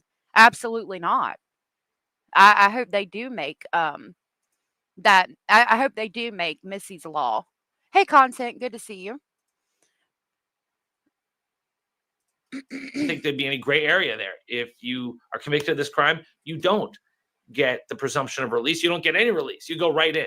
Yep. And that would be fine. If the legislature decides to pass that, I don't think that would be too much of an issue. The bigger question is if you create some wiggle room that makes it confusing and ambiguous, would that just generate additional litigation? So the devil's in the detail. You got to make sure it's language that's pretty clear and it doesn't have any loopholes. Look at and her. that could pass a constitutional muster, because there are lots of amendments to the U.S. Constitution to favor suspects and defendants. Ironically, the U.S. Constitution, which we all love and try to abide by, says nothing about victims' rights, not a word about victims, but it says a lot about protecting the rights of defendants and suspects. You have the Fourth Amendment, the Fifth Amendment, the Sixth Amendment, the Eighth Amendment. All those things could come into play. Right. And I mean, you bring up a good point there, because could this legislation run into constitutional challenges like interfering with judicial discretion? It's possible, it just depends on the wording, because there are separations of powers. The legislature is not the judge, but the legislature does pass the laws that the judges are supposed to interpret. And so if the legislature says that in certain cases, talking about violent criminals, that once they're convicted. Yeah, Missy's Law. So it's talking about, the possibilities of it not being passed. Let me try to look it up.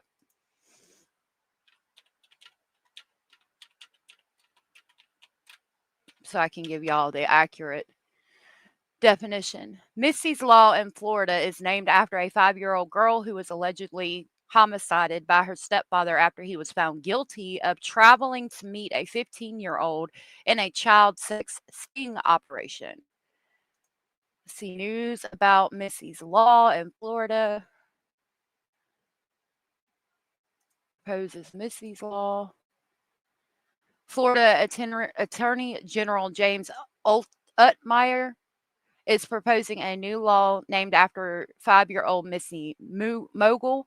Missy was allegedly homicided by her stepfather while he was out on bond after his conviction of a child sex crime. The new law would prevent judges from abusing their discretion to allow sexual offenders, sexual predators, and other violent criminals to stay out on bond pending sentencing after a guilty verdict.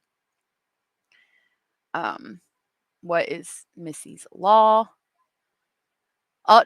Utmeyer proposed a new law named Missy's Law on Tuesday. The law is named after 5-year-old Missy Mogul, who was allegedly brutally murdered at the hands of her stepdad, Daniel Spencer. Utmeyer said a judge allowed Spencer to remain out on bond, contrary to the local state attorney's recommendation, which contributed to Missy's death. The AG said the new law would prevent judges from abusing their discretion to allow sexual offenders, sexual predators, and other violent criminals to stay out on bond pending sentencing after a guilty verdict. What happened? So let's see. In February of 2024, Spencer was arrested for traveling to meet a minor who he knew to be 15 years old. At the time, Spencer was also under active investigation for sexually abusing Missy. So while he's under active investigation for allegedly abusing Missy, he is traveling to meet a 15-year-old. I don't know, Southern Cats. Barry said, I can't believe how these poor kids still managed to smile after what they were going through, right? Florida seems to have more than their share of it. Yeah, I think it's because Florida has the sunshine laws where information is more freely available, but I could be wrong. Okay, continuing. In April 2025, a jury found Spencer guilty of traveling to meet a minor, which classified him as a sexual offender under Florida law. On May 19th, 2025, Spencer allegedly brutally murdered Missy. The evidence recovered by law enforcement depicts some of the abuse against Missy. There were photos that depicted Missy bound at the feet and ankles with a pillow over her face. Another photograph depicted her swaddled tightly with a mask over her face and earmuffs on her ears. Videos depict hours of Spencer physically abusing Missy by hitting her, violently pulling her arms, shoving her face into a bed, binding her feet and hands together, and covering her with pillows and comforters. Throughout the video footage, Spencer is seen wiping sweat from his face. Spencer's shirt is also wet from sweating. My God.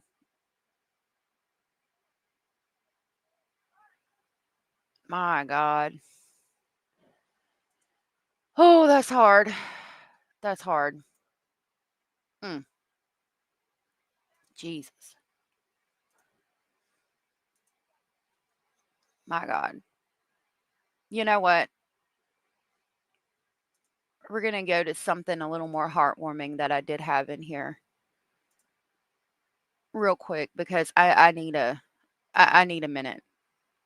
God almighty. Okay. I found this and I thought it was kind of sweet. This says 2 sandhill cranes. Let me finish that segment out by saying that I hope they do pass Missy's law. I hope that monster is put under the jail, and I hope the mother is put under the jail with him. Just go ahead and get it over with and bury them together. Deliver them to Satan together, please. Okay. Little bit more heartwarming of a story here that I found. I thought was so sweet. This says 2 sandhill cranes have adopted a Canada gosling, and it's ridiculously adorable. So here's the cranes, and there's the little gosling. And under the picture, it reads, "It's not the first time sandhill cranes have adopted baby Canada geese despite their differences." The article says families can come in all sorts of different shapes, sizes, and even species, as it turns out. That's certainly the case in Madison, Wisconsin, where a pair of sandhill cranes with a leggy young chick of their own have also adopted a fluffy little Canada gosling.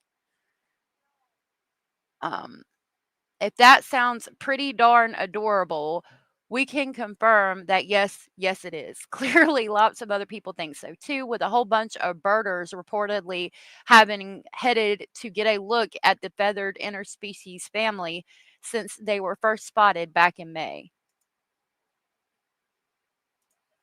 Let's see. Look at that. Oh, so there's their baby, and there's the little Canada goose.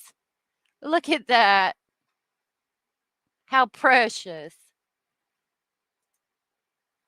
Oh, how precious. All right, let's go back to the article because I wanted to show y'all how it happened. Okay. I hate when it does that. According to a local photographer, their adoption came about after the heavy rains submerged the crane's nest, forcing them to look for another. They found what appeared to be an abandoned Canada goose nest, settled in, and then a few days later out popped a Canada gosling from an egg that had been hidden. Quote, "A fuzzy yellow gosling emerged and, as nature does best, promptly bonded with the first warm, towering creature it saw," said Ginsburg in a Facebook post. The bond went both ways, it seems, with the mother crane seen tending to both chicks, seemingly unbothered by the genetic mystery waddling beside her. So basically, their nest got flooded out, and they found another nest and started sitting on it, and there was a baby goose egg in it. And then after they were sitting in that nest with their baby, the egg hatched. And of course, when the egg hatched, that was the first thing that the goose saw, and so they took the goose in. Isn't that just the sweetest thing? Animals are amazing. Geese and sandhill cranes live in a lot of the same habitat. Yep. That is just the sweetest thing. Let me see if this is a video of it. Oh my God. Let me try to make it big. If it'll let me. There we go.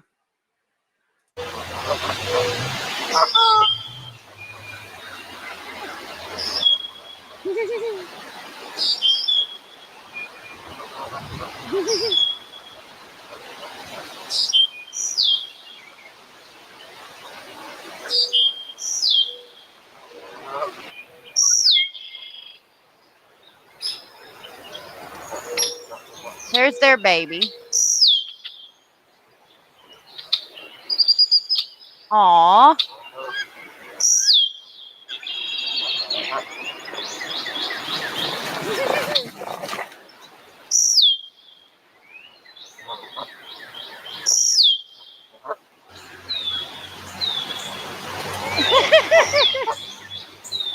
Did y'all see it jumping? Look, I'm gonna take it back. Watch the little baby, the baby goose. Look.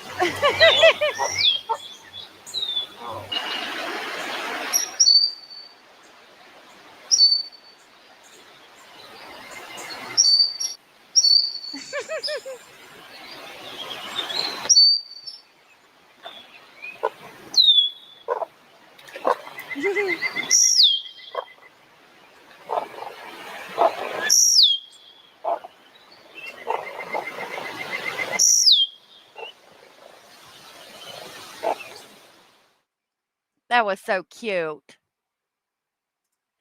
Oh my goodness, how precious was that?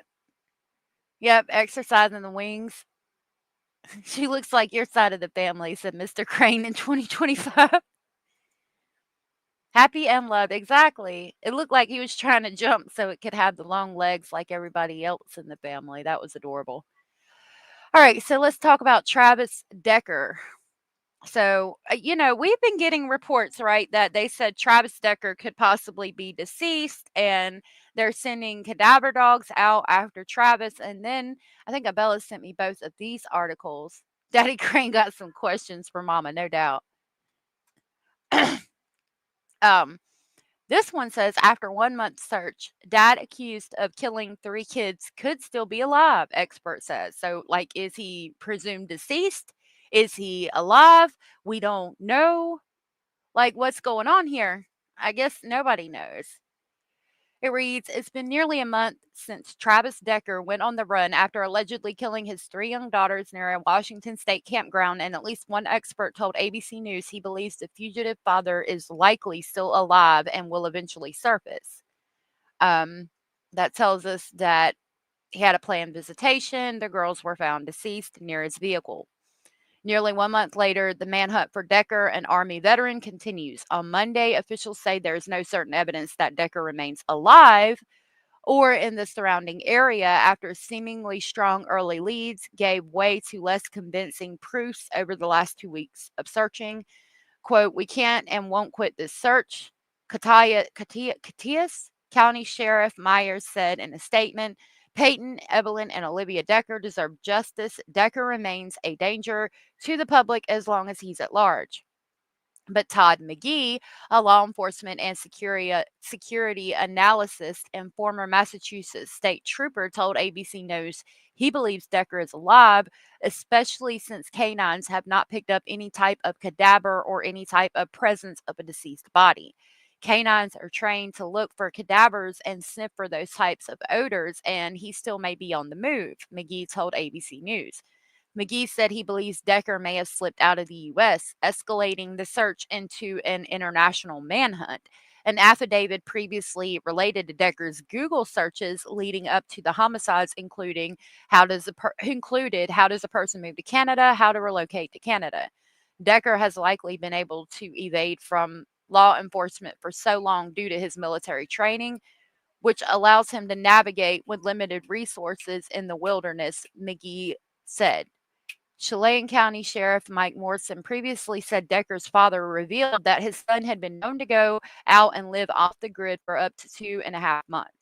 Since he has managed to hide from officials for an extensive period of time, McGee said Decker could have deployed an escape plan, allowing him at least time to process everything as far as turning himself in and standing trial.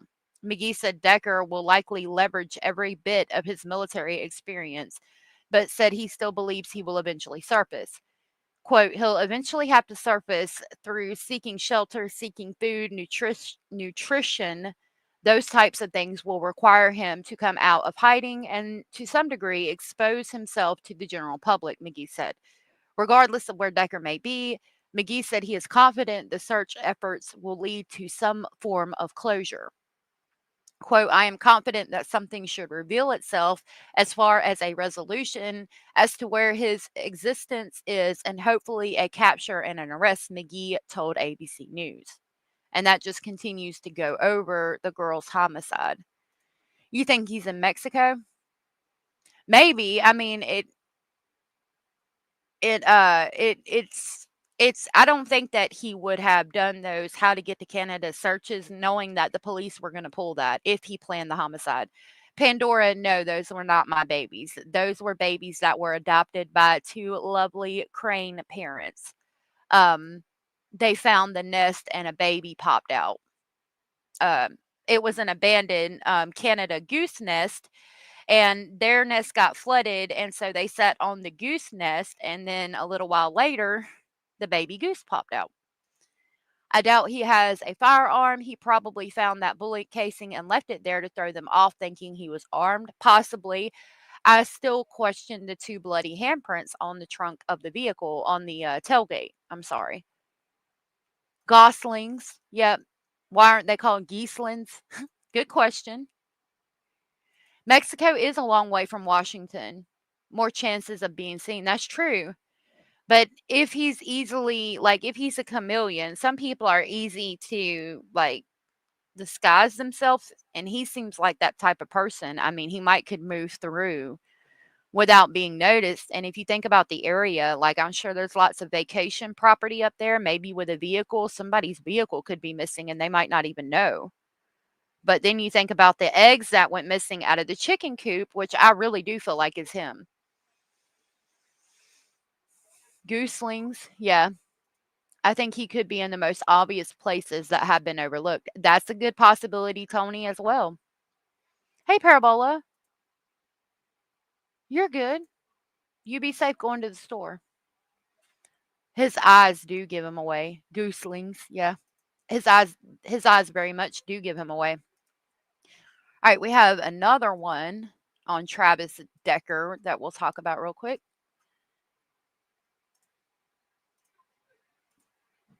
Oh, excuse me.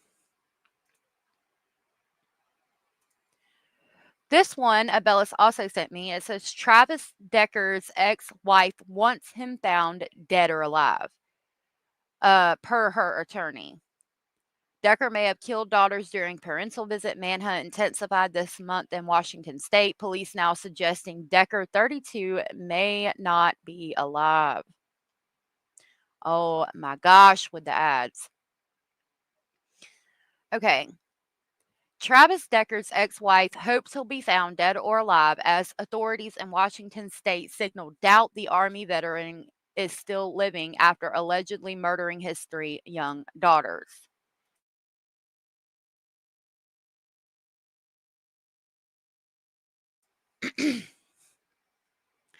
A manhunt has been underway since police found the asphyxiated bodies of the children, 5, 8, and 9, near a campsite on June 2nd, along with Decker's abandoned vehicle. The 32-year-old father picked up the girls May 30th for a court-mandated parental visit, but did not return them to the Wenatchee home of their mother, Whitney. We know who Travis Decker is. The Beervard mother spoke this week at a public memorial for her daughters. Whitney Decker's attorney, Ariana Cozart, said she's doing as well as can be expected. Okay. Yeah, so she doesn't have to keep looking over her shoulder, right? Quote, she's just trying to cherish the memories of her baby and do what she can to advocate for change, Cozart told Banfield on Thursday. Let's see if we can pull that up real quick. Oh, I'm not seeing it yet. Okay, let me go back. Okay. She said Whitney Decker wants to change the way the Amber Alert. Dang it. Hold on.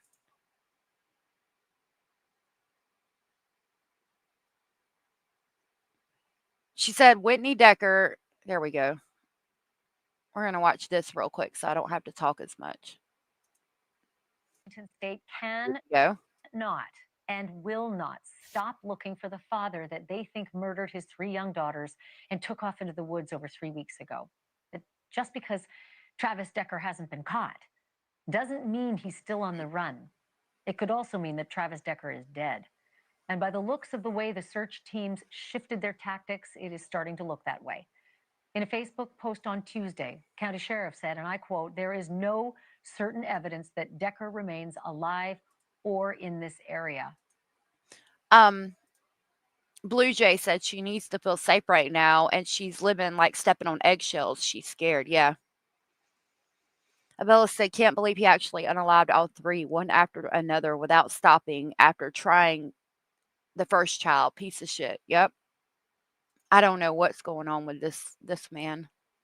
And if that's not black and white enough, authorities have now added cadaver dogs to the search teams. In the meantime, the mother of those 3 beautiful little girls who were bound at the wrists and suffocated, she spoke this week at a public memorial.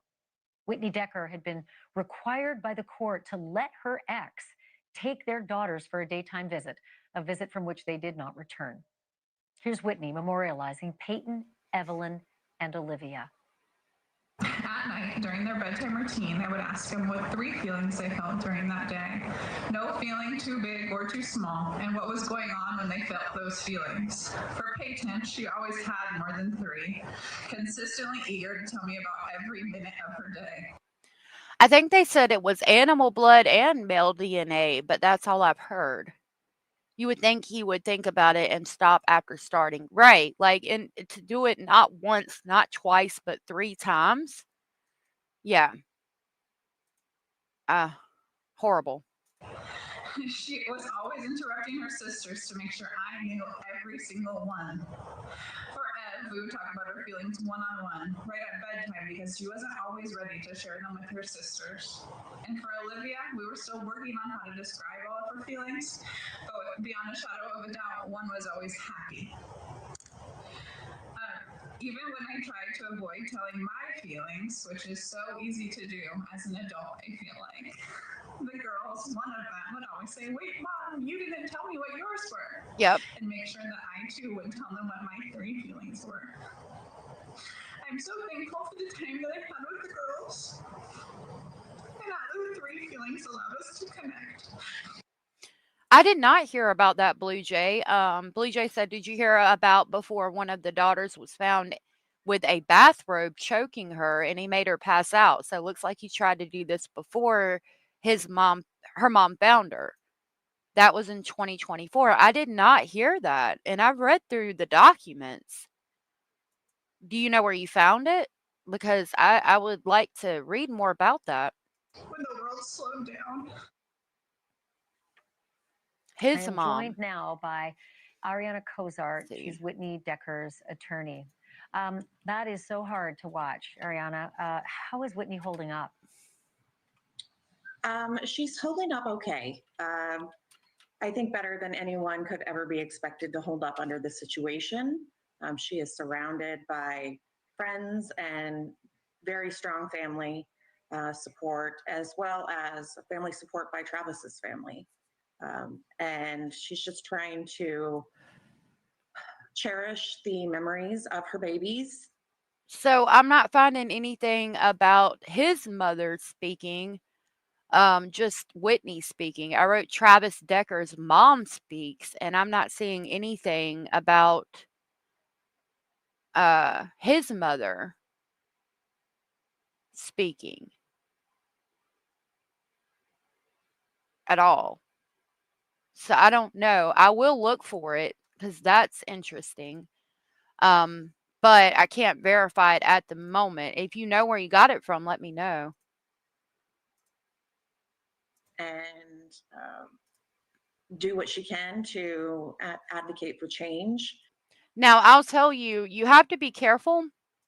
And I don't want to throw shade on this other YouTuber, but as you just saw, like, I can't pull up anything where his mother speaks to the news or anything like that.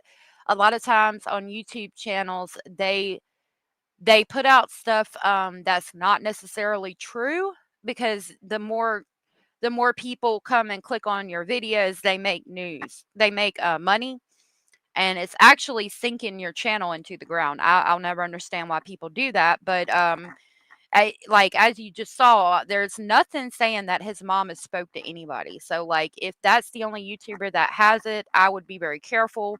That's why I'm also very careful about it's a crime and shame. I went over into their chat to talk to them, and I let them know that I did use a couple of their screenshots. I try to do that.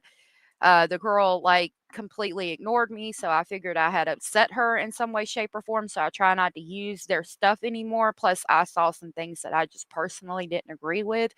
But I don't doubt that she is indeed talking to the grandmother, but again, I just try to be very, very careful with that stuff, and I try to make it a point not to involve myself with families and stuff like that.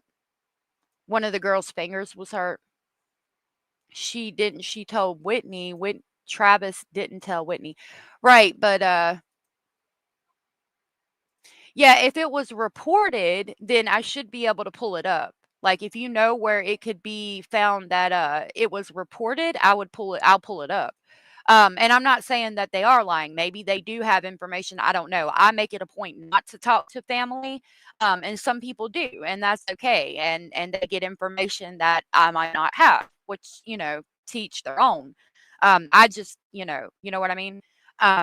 So maybe that person did talk to his mother, and maybe they do have that information. I just can't find it right now, unfortunately. I hope that it's not true. It's sad if it is. While this is still really difficult, obviously, for all of us. Ariana, I cannot even imagine what Whitney wants to see as an outcome. What does justice look like in this search for Travis? That he's found, dead or alive. That's a huge thing that she wants. It's very, very important to her, so that she can have peace. That's probably number one. Number two is she doesn't ever want this situation to occur again when it can be avoided. She doesn't want. I love that picture of them in their little shoes and dresses, and that's a really cute picture of them as well. The veterans out there to have to go through what Travis went Look. through. Their resources are being taken away every day, including some of the resources that Travis had available to him. Those are being taken away. Oh, you're good. Next Yeah. week. And also the Amber Alert system that could have possibly saved those girls had it been enacted at the time of their disappearance. She wants to be able to save other people's babies, even though she can't save her own. Can I ask you, Ariana, if you mentioned she wants Travis to be found dead or alive? Yeah. Is there one of those versions that she prefers? I don't think she's able to think that far ahead, because either way, it's hard, right? Yeah. I think that she knows that if he is found alive, he'll never be able to answer the questions that she might have, Yeah. to a point where it would give her any peace. Right. I think that her main focus is just that he's found, one way or the other. Yep. Any idea what the motive was at this point? I think that the motive was Travis had severe mental health issues, more severe than anyone knew. And Yep. I mean, what possible motive could there be, right? Right. For killing your babies. Right. I just don't think you're right. Right. Ariana Cozart, thank you for being on. Please give our best well wishes to Whitney and to the rest of the family. And we will check in with you to see how things are progressing. Thank you so much for this. Thank you. 1 second, they're a neighbor you like. Hold on. That was an ad So that's what she's saying about that. I can definitely understand why she feels that way. Considering that you killed our 3 children, I would definitely not care if you were alive or deceased when you were found either. I would just want you found so I didn't have to look over my shoulder, you know. I thought this was interesting. This is the son of Norway's crowned princess, Marius Borg Hoiby, charged with the R word and sexual assault. It says the eldest son of Norway's crown princess has been charged with multiple counts of the R word, sexual assault, and bodily harm after a months long investigation of a case that involved a double digit number of alleged victims, Oslo police announced on Friday.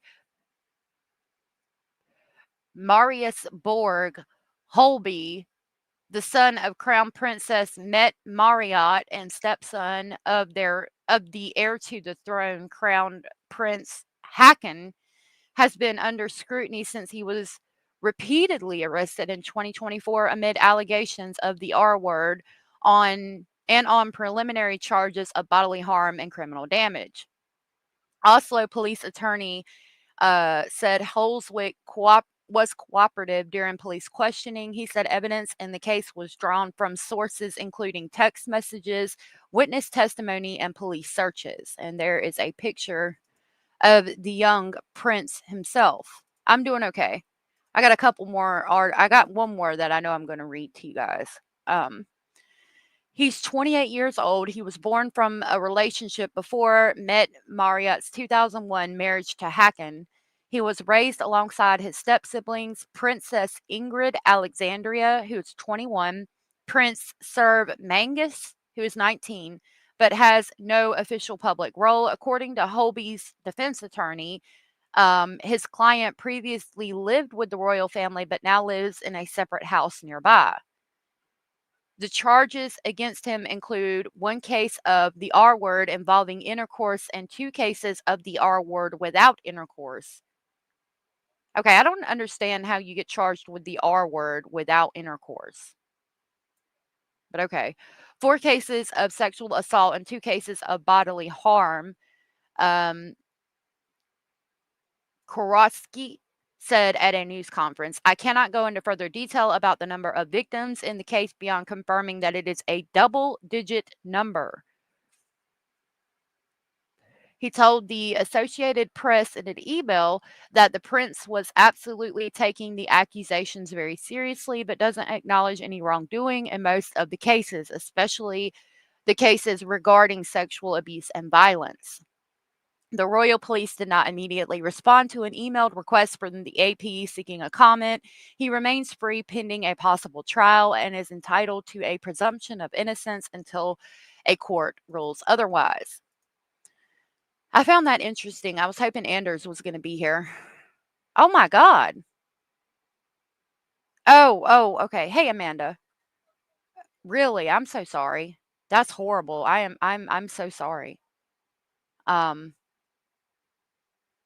You feel much better since eating, actually? That's good. I'm so sorry, Amanda. So maybe you don't need that for the R word. Okay. Okay. So thank you for explaining that to me because I legit did not understand. But now I get it. Thank you for that. And I'm so sorry that that happened to your family.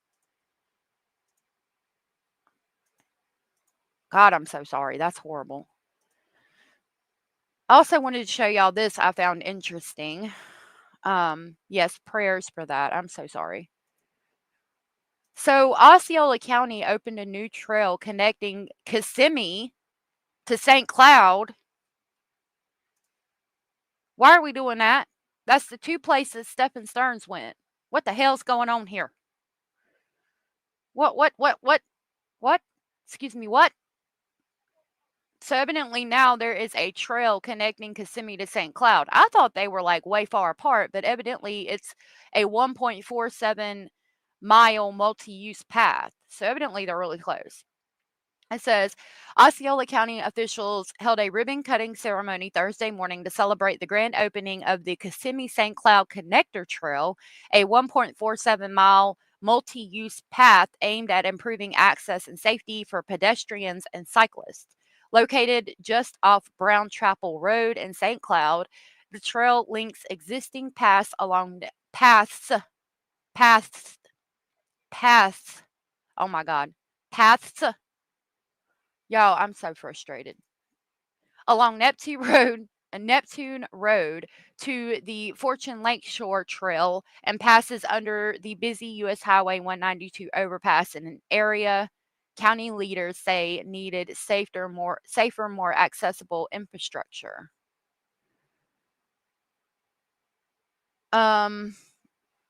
When we talk about infrastructure, people typically just think about roads, District 4 Commissioner said, but mobility is so important for our health, our community, and for the environment. This is a great way to connect people and neighborhoods. The trail is 10 feet wide, allowing for two-way pedestrian and bike traffic and includes pedestrian safety upgrades.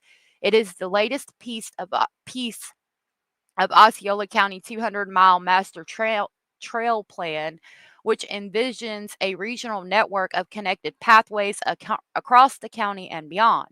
This little section is part of a much larger vision. Eventually, these trails will link to systems in Orange and Polk counties and one day connect coast to coast or north to south across Florida. The trail project is also part of a broader statewide initiative to expand walkable and bikeable infrastructure. Florida's growing investment in multi-use trails is aimed at improving transportation options, encouraging healthier lifestyles, and boosting ecotourism. So, yeah, I found that pretty interesting considering that it was Kissimmee and St. Cloud. Let me see what other...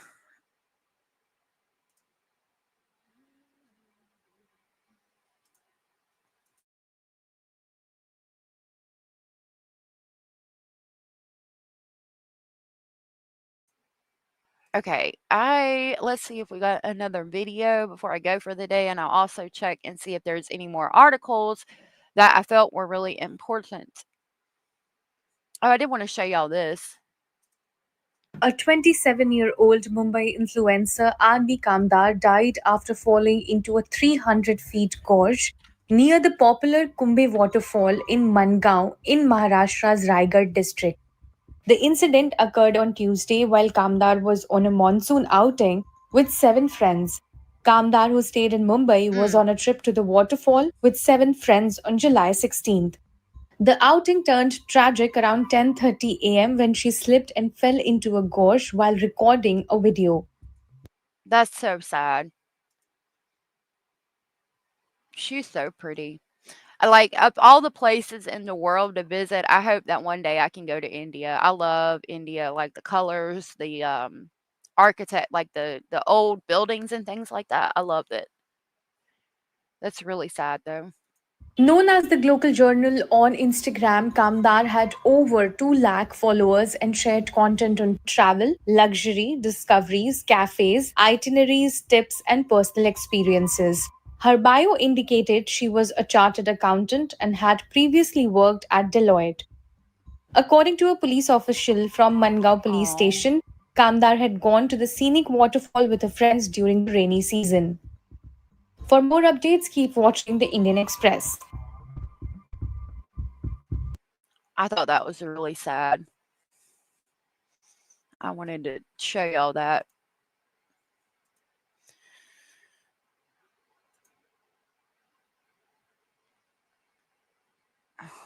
I wanted to see what this was. You guys are assuming that we hurt our son and buried him. I didn't say any of You it. just said disposed of the body. I don't want you guys to ever think something weird, right? Why would we think anything's weird? I needed him out of my house. I needed him out to get help. Not that I didn't love him and want him. I loved him. I love him so much. I love you. It's October 2021 in the Bronx of New York, where investigators are closing in on the mother of a missing 5-year-old who, get this, allegedly went on the run with her boyfriend after failing to report her son missing for a month. Keep your hand right there. Thank you. You got cuffs?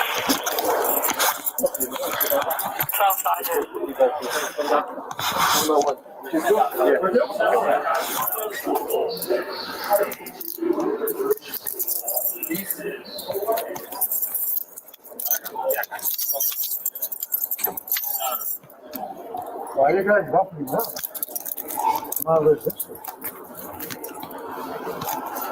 She's double up. Just the hand down. I'm supposed to take him out. Come on.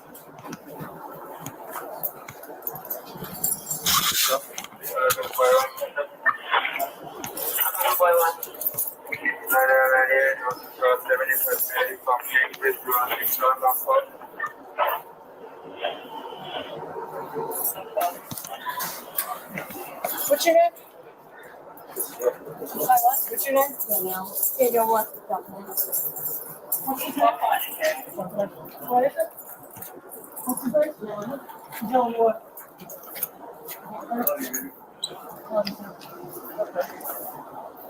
You guys got any email about that one or what's it? Hey, Shannon. You do got that. Officers identify the two suspects as 38-year-old Danielle Dauphiné, seen here, the mom of the missing child, and her boyfriend, 33-year-old Joseph Staff, both of New Hampshire, who police had to track down weeks after the boy went missing.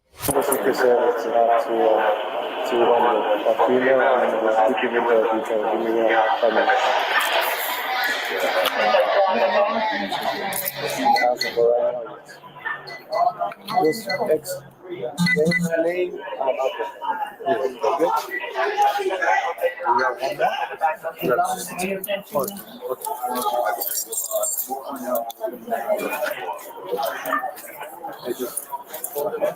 What's going on?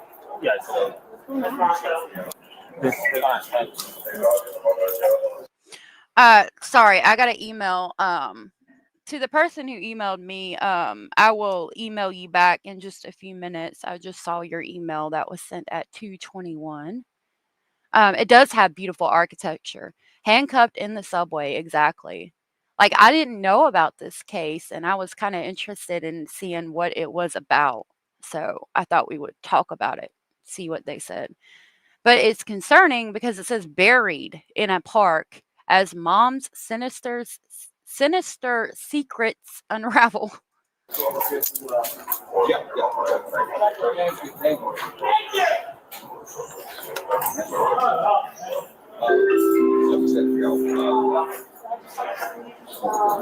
everyone. Masks are still required, even if you're vaccinated.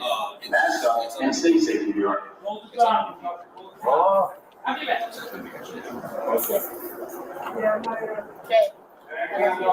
I love you.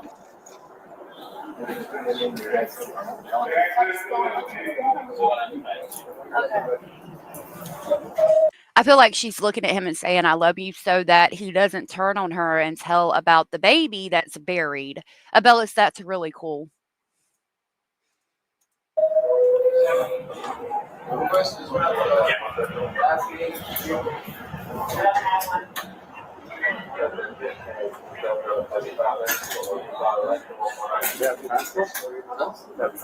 They're gonna come.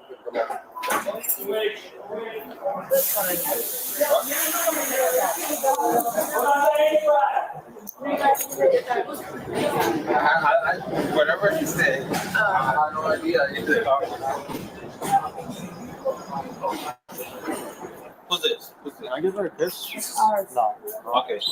Come on, let's go. Danielle and Joseph are led out of the subway station and into the police station, where detectives have some questions for the pair. First up, let's hear Danielle's side of the story. Tell me about Elijah and what you understand of why we're here to talk about Elijah. Because he's missing. Okay, what can you tell me about that? Okay, so Elijah, when I got Elijah back in May 26th of 2020. Okay. And his dad just like literally drove across the United States and just dropped him off to me. He's a very, very troubled child. he I like her hair. Like, I've always liked that where, like, you have long hair on top and then it's, like, kinda shaved underneath. I've never done it, but I think it's really cool. And I'm concerned like, yeah, the father of your child drove across the country to deliver your child to you because he's having problems. Well, in that situation, what you do is you take your child and you get them the resources that they need and you try to help them. Like, point blank period. That's it, that's all. If one parent has the child and can no longer take care of the child, the other parent steps in and takes the child and does what they can. And if they can't do anything, then you need to be calling, uh, as they say, CPS on yourself. Call your local child services facility. They will guide you to places that can get you help. I've never heard of this case either. You remember her? I haven't heard of this case. he has a lot of mental issues. Um, he likes to. Elijah likes to sneak out of the house. So we have a slider door, and I don't know if you guys have been there. I have, yeah. So you've been. I mean, again, but like at Dollar Tree, they have these cool little things, and I actually have them on our doors. Dollar Tree for $1.25 and the cost of some batteries, you can put this alarm thing on all your windows and all your doors, and you turn it on at night. And then if it opens, this loud alarm goes off and goes beep, beep, beep, beep, beep, beep, and everybody can hear it. $1.25 times however many windows or however many doors you want to put it on. Put it way up at the top where the child can't reach it. There you go. Cost of batteries and $1.25. Like there again, call CPS. Maybe there's a program that could help you with some. I can't. I'm already frustrated.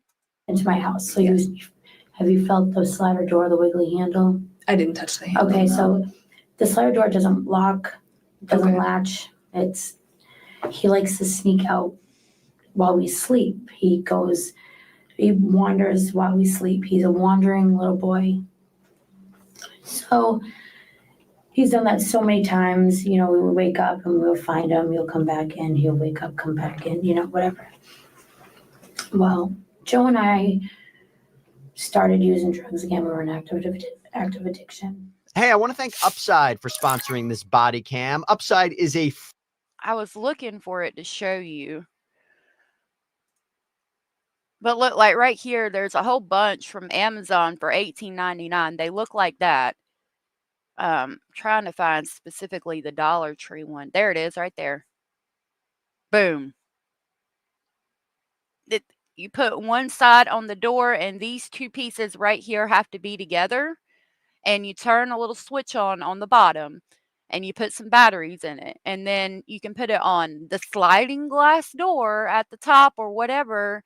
Any door, any window you have from the daggum Dollar Tree, $1.25. I think it even comes with batteries. And you just need to make sure your batteries are good in it. And that thing will, right there, piercing sound. It will wake you up. That door opens, that thing's going off. Problem solved. Active addiction. I've been in active addiction, and yeah, it sucks. And sometimes people fall prey to it again. But at that point, you got a child in the house, and you need to call somebody or do something. Danielle tells detectives her 5-year-old son Elijah allegedly had a habit of sneaking out of the house, and reveals she and Joe are drug users. I remember seeing that little boy. I think I've seen this case before, but I haven't seen the body cam. But I remember that picture. Yep, daggum Dollar Tree. You ought to go to the daggum Dollar Tree. They got a lot of solutions for all your problems. I'm telling you. Users. Let's continue. She would hide knives under his bed, tacks under his bed. He would steal things from our kitchen, and he would just do a bunch of stuff that not a normal little boy would do. Right there, he's not normal. He's doing things not a normal little boy would do. Already disparaging him. We just fell off the train and just started using drugs. So in September, I don't know the date. I honestly don't know the date, but September, he decided to wander off again. And us being an active addiction and not wanting to lose our kids, you know, we tried to find him. We looked for him and we're like, okay, well, he's going to come back. He always came back. So we waited. He didn't come back and we're freaking the fuck out. We're like, where's Elijah? Where's Elijah? He never came back. Investigators later discovered text messages between Danielle and a friend a year prior.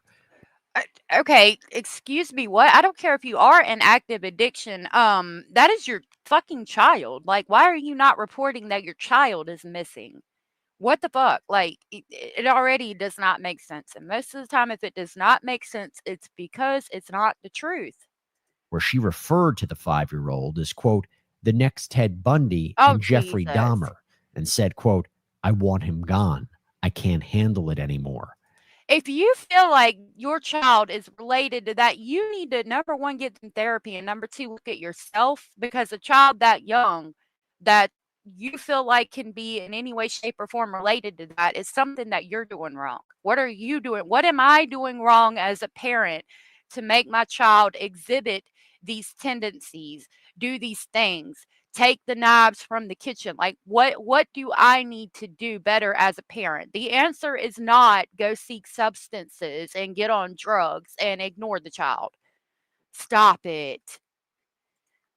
You guys remember the mom who unalived her foster adopted son with cayenne pepper in his bottle. Oh my God. She said the same thing about him, that he was not normal. I didn't know that. I have to look into that. I don't remember that off the top of my head. My daughters are grown. CPS doesn't want to hear it. What? Pandora, if you've got something going on with your children, if you call CPS, they can probably give you some resources to help you. Like, even if they are grown, I would hope that they would give you some resources if you're having some kind of issues. That's what they're there for. That's what they're supposed to do. Hey, Abraham, there's a dateline on it. I'll have to look it up. Thank you for that information content. The detective continues asking about Elijah's behaviors before Danielle makes some alarming statements. If I knew all these behaviors, I would have made sure I had stuff lined up for him to, you know, I'm not going to take on a child that has mental health issues and not have anything for him, you know, that. No, I'm just going to ignore all that, not get him help, and go use substances. That's what you did, ma'am. It does not make logical sense. Yeah. And he didn't say that. He just said he might be autistic. Okay. And this is not autistic. I have an autistic nephew who is, but yeah. No, but what it is that the child was seeking attention, in my opinion. The only attention the child was getting was when the child did something negative. So the child therefore learned that if I do negative things like take all the knives out of the kitchen and play with them in my room, then I'm going to get attention. At that point, the child, there is no reward for good behavior. So they've taken any attention they can get to be good attention. And so they do the negative things to get the attention because that's the only attention they get. Why? Well, possibly because you're using drugs and ignoring him unless he does something really bad, in my opinion. He would scratch. Okay. He would sit there and bite his arms.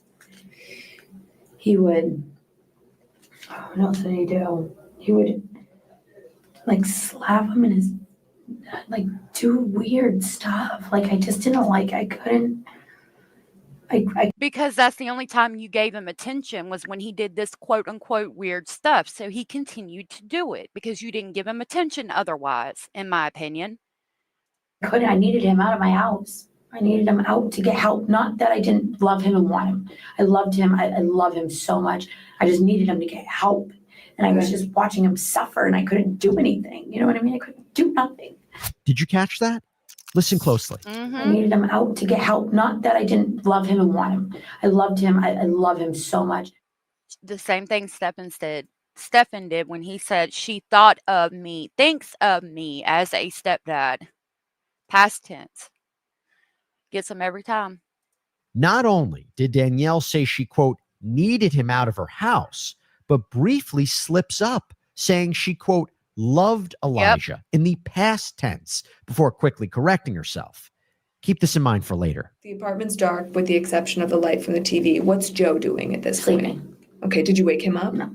Okay, so then you see that the door is open. I mean, I woke him up eventually, just not right then and there. Okay, walk me through it sequentially. So you I'm see trying. that I mean, like know. it's like obviously I came back in and I took the stuff and I went and got high because I was freaking out. So it's all a blur. What? What? What? The child's missing, so I just go get high? What? Did I misunderstand? So you said you walked outside and then came back inside and got high? Oh, okay. No, you're good. I can't find him. I can't find him. I can't find him. So where did you go when you walked outside? So what I usually do is I walk down to the lake and see if he's there, because sometimes he'll be sitting on the bench. And then I walk up to the driveway in the little dome. And then I walk up and down the street. And then usually he'll be at the top of the driveway or going down the right by the little like circle turnaround. He'll be just walking right there by the park. Like there's a little beach. He'll be standing like do weird stuff. Like I just didn't like, I couldn't. I took it back a little bit because I needed to hear that again as well. I might have took it back too far. Hold on.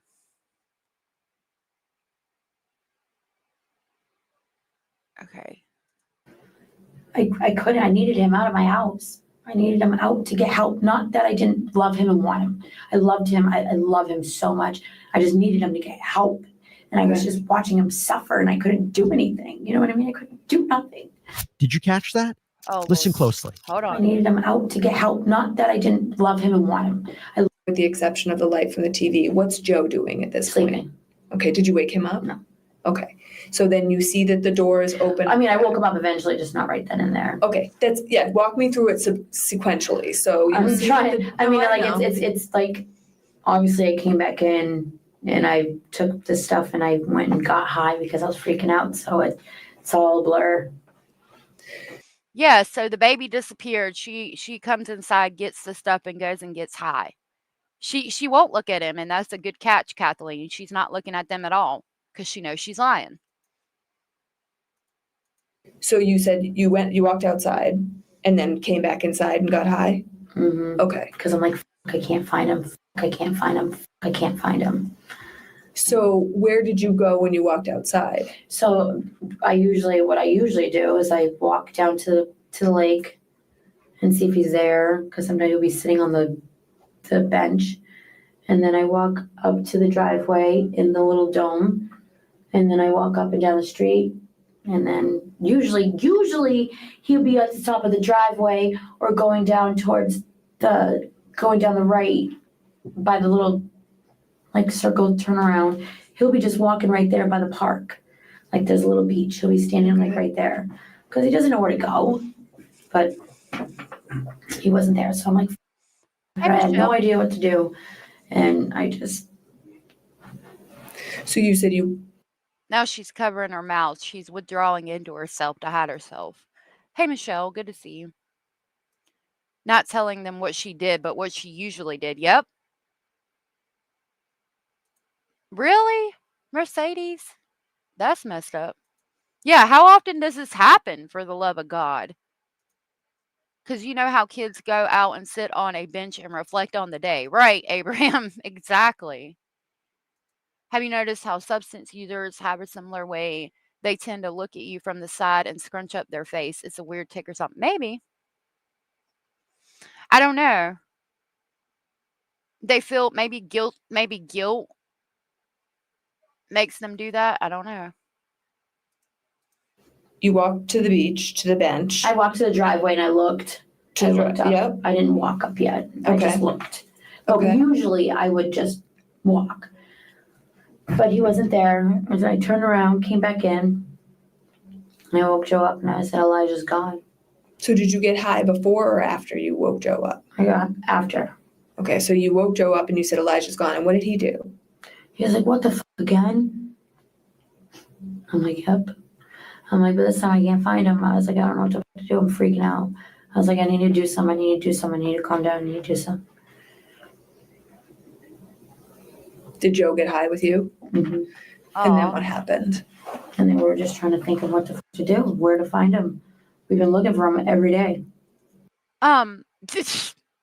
We've been looking for him every day, but nobody thought to call the police.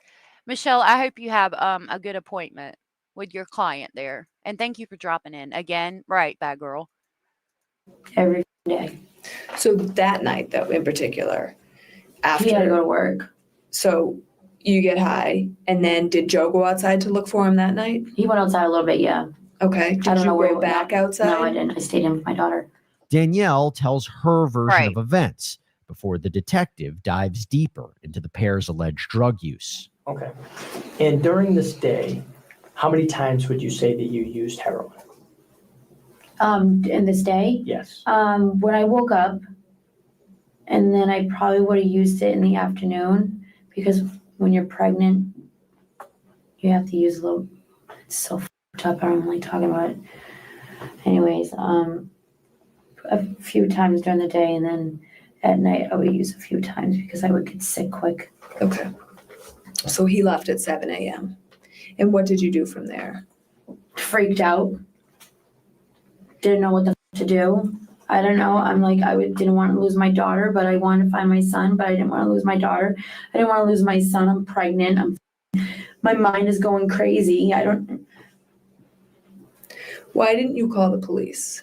You know, it's sad when she says that because she knows why you have to use more of that substance. Like, and it's because you're pregnant. Like, Jesus.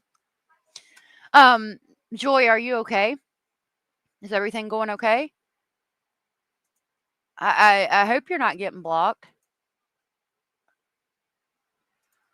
Because we didn't want anything to happen. Oh my God. Because DCYF would get involved, and then my daughter would get taken away. So I don't know. It's so hard to explain to people that aren't addicts why we do the things we do, like why we ran, because we're scared shitless. We're human, you know. It's a reaction. We didn't know what. Just like we didn't know what. Okay, no, ma'am. There are people who are addicts who would not have the same type of reaction. There are people who are addicted to substances who would have called the police to get help for their child. Like, no, being addicted to substances and keeping children with you is never a good idea, okay? But don't try to take that fucking road. Oh, I'm an addict and people look at us differently. No, ma'am, what you did is completely wrong on every sense of the word. Not all addicts are like that. Stop it. We didn't know what to do. And when you say you ran, you're talking about when you fled from New Hampshire last week. Okay. And what were you afraid of then when you left? Because we didn't report it. I was afraid of going to jail and losing my kids. Okay. I don't want to go to jail. We didn't do it. I mean, we did do something. We didn't report it, but we didn't do anything. The 38-year-old mom says one of the reasons she failed to report her missing son was over concern that her daughter would be taken away, a fear that quickly becomes a reality. Is my daughter still with my mother-in-law? No, she's not. She's in foster care? She's in, state custody. Yeah, I do know that. Why? I'm going to be honest with you. Why? That piece it's not a law enforcement piece. That's social services. They're two totally different entities. When we became... Why is she so concerned about the daughter but not concerned about the son? Involved in the situation, she was already in state custody. Kathy. Yeah. This is a mother who buried her 5-year-old in a park. Why can't she be with family? My poor little girl. Well, right now there's a lot going on. And so we're really trying to figure out where everything stands. I'm so sorry. And what are you sorry for? And then I should have just said something.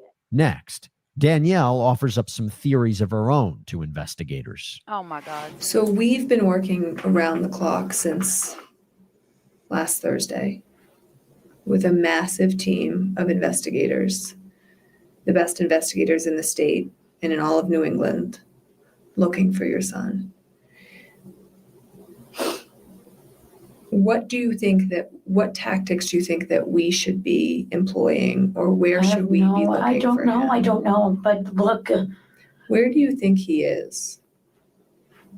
I have no idea. Do you think that he... Yeah, what if he's in the lake? Okay, you're doing this about your son, but you're so upset and concerned about your daughter not being with your mother-in-law just a second ago. But when it comes to your son, I have no fucking idea where he's at. What if he's in the lake? Wow. You think that he's in the lake? I don't know. I don't know. Did Elijah know how to swim? She's not looking at them when she says that either. Swim? No. He doesn't know how to swim. Did you guys ever go and play in the lake? He's petrified of the water. He is. Why is that? I don't know. So, yeah, evidently they found him. It says missing boy found buried in park as mom's sinister secrets unravel. Okay. He was like that when he came to me. He didn't like water. So. Okay, fellas. Do you think that somebody has him? I don't know. If I knew, I would tell you. If I knew anything, I would tell you.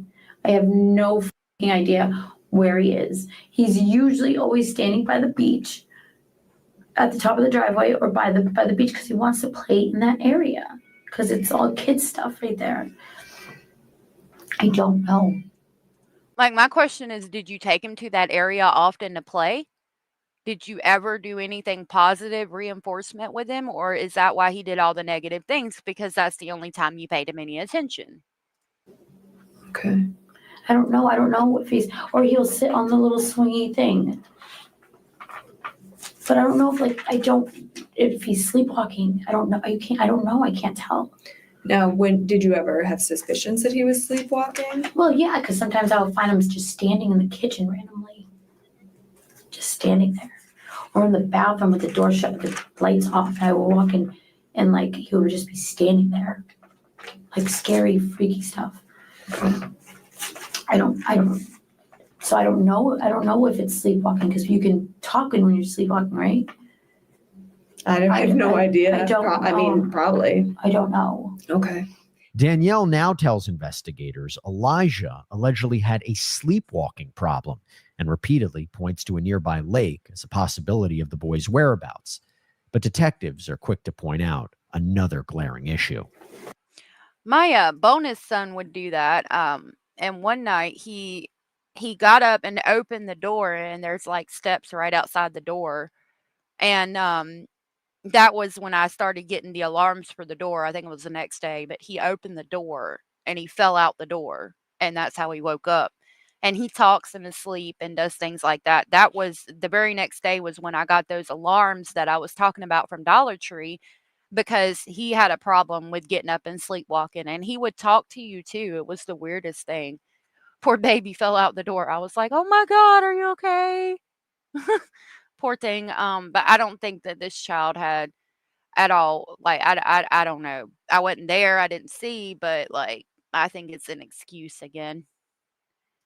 Has he ever bled Oh in my the God. bathroom? He used to, I'm he sorry. would shower and slip. Okay. And like there was this one time where he slipped down and he like nicked his eye. Okay. Okay, wait a minute. Why not give him a bath then? So he doesn't slip. Right there, and had like a little cut. When was that? God, I don't know. I don't know. Was that more recent, or was that a long time ago? The eye thing was. Oh my God. It was God. kind of recent. Okay. But do you think that would have been was- the last month? It was before the shower tile has came down. Okay. Because he was showering then. But like we would wash him up and like, cause he would bite him. So he would bite his skin, poke holes. So he was always like, always had bleeding. Okay. He would bite his lips until he. In the bathroom though? We would wash him in the bathroom. Okay. So if they were to find some blood in the bathroom, it would have been either from when he had slipped. Oh, yeah, probably. I mean, I don't know why that would be from anything else. Prosecutors later learned that Joe had allegedly found Elijah naked and bleeding from his head in the bathtub and failed to get any medical help. Moments later, the detective decides it's time to be frank with Danielle. And I know that you're scared, Mm-hmm. and I know you're run down. I know you're exhausted. This has been a long haul. It's been a long month, Mm-hmm. to say the least. Okay? And you were at your wit's end. I can go back and read you quotes of things that you said. So he's placating into her right now, trying to be like, oh, we understand you. And I understand, that you're just a stressed out poor mama. And it's okay. But you just need to tell us what happened. We're on your side. That it was driving you crazy. You had more than your fair share on your plate. Okay? Mm-hmm. And I think that anybody who was in your shoes, in your situation, would have lost it. Oh, I definitely would not hurt him. No. No. If that's what you're going with, no way. No. No. Really, Mercedes? Danielle, you don't have to get upset. Okay? Mm-hmm. I'm just hear me out. Okay? This kid had a lot of problems. Mm-hmm. Yeah. And he brought a lot of problems into your home. Mm-hmm. And I think everybody has limits.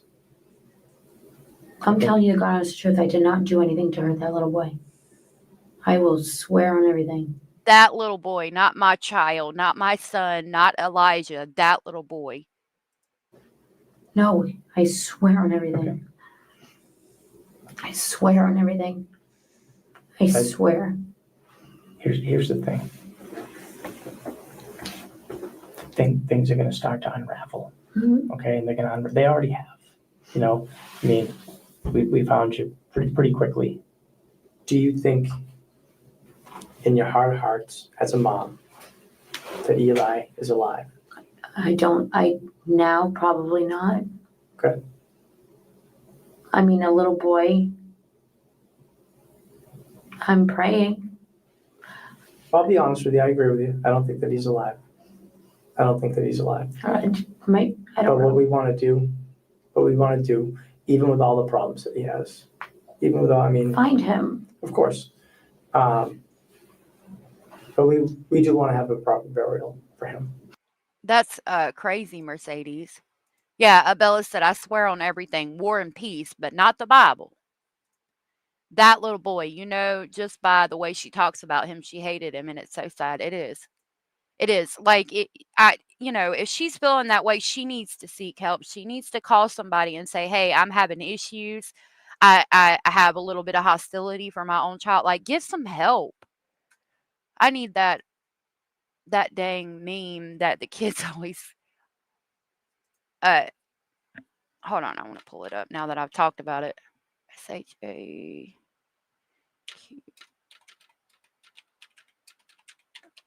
I'm gonna have to put that in my my thing. My StreamYard. Here we go. Stop it. Get some help. My kids are always the kids are always saying that. Stop it. Get some help, ma'am. I need you to stop it and get some help immediately. Stop it. Get some help. I mean, really though, like, not to try to be funny, but stop it and get some help. Like, if you're feeling hostile towards your own child, call somebody and get some help for real, ma'am. That's really what we want. The healing process cannot begin until there's some closure. And this is not going away. Like this is not going away. And that's never going to go. 6 days after Danielle and Joe's arrest, authorities said they found Elijah's body buried in a shallow grave in a state park in Abington, Massachusetts, determining he had been dead for about a month. Oh my God. The New Hampshire Department of Justice said the 5-year-old died from, quote, violence and neglect, including facial and scalp injuries, acute fentanyl intoxication, malnourishment, and pressure ulcers. Whoa. I got to hear that again. Fentanyl intoxication, pressure ulcers? What the hell? Grave in a state park in Abington, Massachusetts, determining he had been dead for about a month. The New Hampshire Department of Justice said the 5-year-old died from, quote, violence and neglect, including facial and scalp injuries. Violence and neglect, facial injuries, scalp injuries. Acute fentanyl intoxication, malnourishment, and pressure ulcers.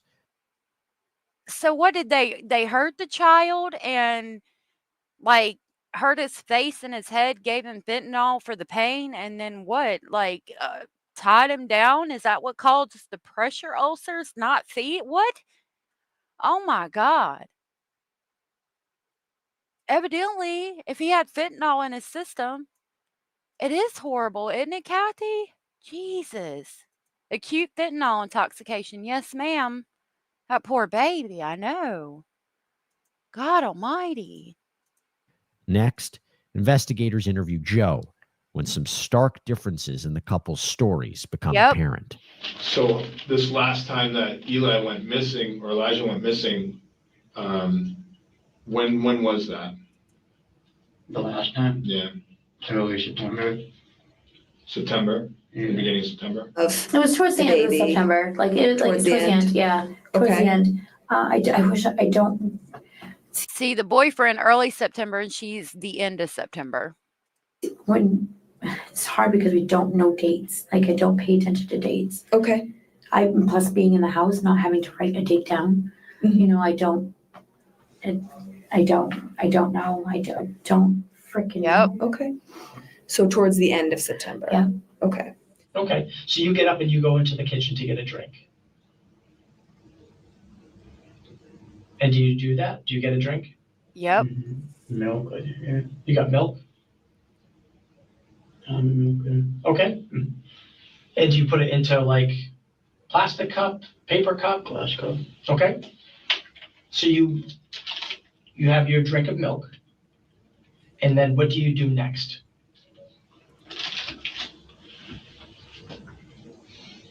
I know. Go back. Check. Okay, so you walk into Eli's room and just kind of take me through what you see. I thought he was in his bed and he wasn't in his bed. Okay. So then what did you do? I went straight outside. Did you wake up Danielle? No, they were sound asleep. Okay, so you get up to go pee. Yeah. What side of the bed do you sleep on? This side right here. Closest to the kitchen? Yep. Okay. So you get up to go pee and you go into the bathroom. Mm-hmm. Do you turn the light on? Yep. Okay. And you use the bathroom? I turn the light on in the kitchen and in the bathroom because I'm afraid of dark. Okay, fair enough. Me too. So once you go to the bathroom, what do you do? I come out, I go here. Well, no, first I come out and I put my drink down. I have a little thing right here next to the bed. I put my drink down because I got a drink. Okay, so after the bathroom, you went I got a drink. Into the kitchen. Into the kitchen. What did you get for a drink? A hand water. So when you first went and you saw Eli wasn't there, did you turn the light on? In his room? Yeah. There's already a light, like a light on the dresser that's usually on. Okay. I peeked my head around the corner and he wasn't there. Okay. Was his light on? Off. Off. Okay. Were the Both of their stories are just not adding up, and that's what they're showing. lights on or off in your apartment? Just the TV's on. TV's always on. So the apartment's dark with the exception of the light from the TV. What's Joe doing at this point? Okay. Did you wake him up? No. Okay. The hell? So then you see that the door is open. I mean, I woke him up eventually, just not right then and there. Is Danielle still in bed? Yeah. Is she awake or is she sleeping?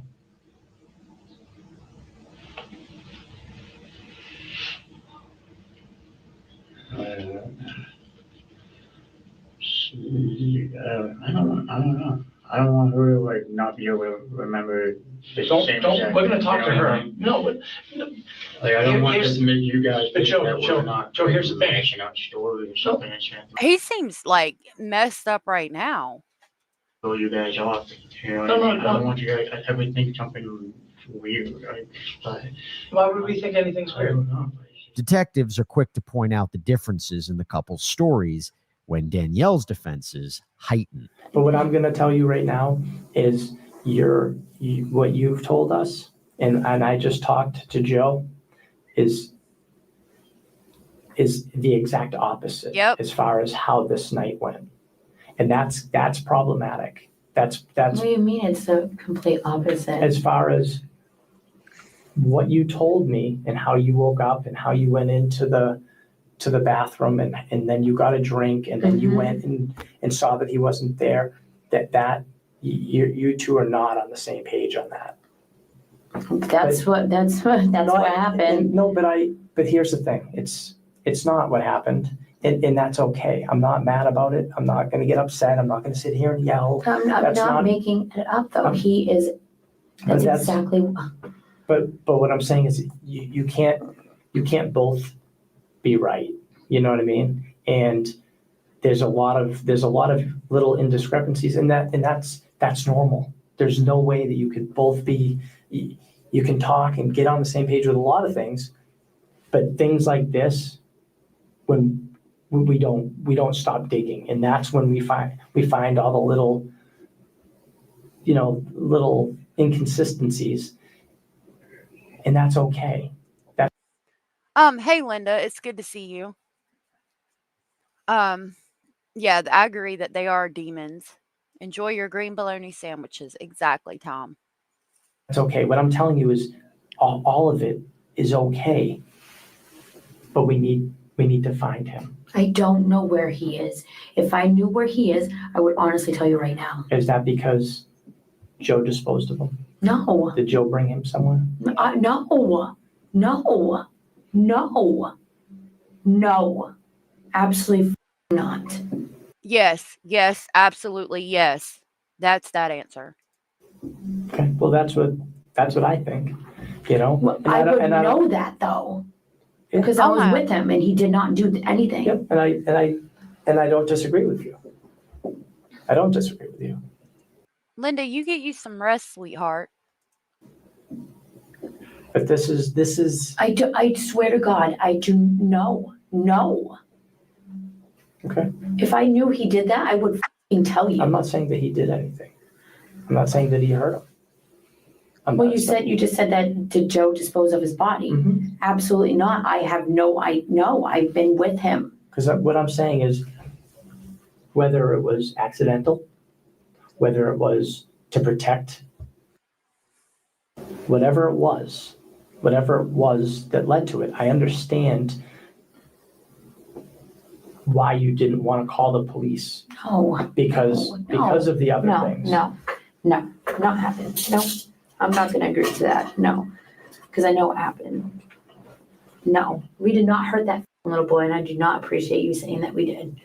That fucking little boy. Ma'am, that's your son. I'm not saying that you did. Nobody hurt that little boy. I'm not saying that they did. Nothing happened. Well, something happened. Yeah, no one. Well, I'm not saying that somebody hurt him. Well, that's exactly what you're saying, though. You just said that, like, you escalated, you couldn't handle it, and then now he's gone, and this and that and that and this. No one hurt that little boy. No one hurt that little boy. We are not monsters. We are very good people. We are very nice. Mm-hmm. Our kids are well taken care of. We have a drug problem. Just do not fucking judge us because we're drug addicts. Yep. We will not fucking hurt our kids. And I'll take that to my fucking grave. Don't use the excuse of being a drug addict to excuse your actions when it came to your child, you fucking piece of shit. I'm not judging you. I'm not getting upset. No, with then you guys are assuming that we hurt our son and buried him. I didn't say any of You just said dispose of the body. Yes, I did. What body did we dispose of? there's a lot of different ways that people can die. And then people panic. He could have choked. He could have, there's a million different things that could have happened. Yep. You know, he could have choked on food. He could have tripped and fell. He could have hurt himself. He could have drowned. And then you panic. There's a million different things that could have happened that you aren't responsible for. That's not what I'm saying. That's not what I'm saying. Just because that little boy. Again, with that little boy, Abraham said, "Your kids are not well taken care of, ma'am, hence why we are here." And she did just tell on herself again, didn't she, Kathleen? He was still well taken care of. We have never, ever hurt that little boy. We love that little boy no matter what. But I don't want you to have the weight of the world on your shoulders We didn't for the do rest anything. of We your didn't life. do anything. He did not. There's no body. Then where is he? I don't know. Oh, God. Stop. Where do you think he would go? We could. I don't know. He could have been in the lake. Did anybody check the lake? Of course. Nothing. Yes. No. What? I haven't found him. No. I don't know.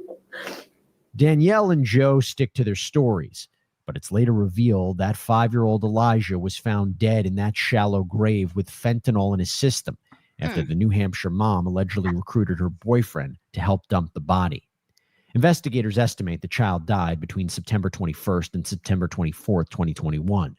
Danielle ultimately pleaded guilty to second-degree murder and 2 counts of tampering with a witness. She was sentenced to 53 years behind bars.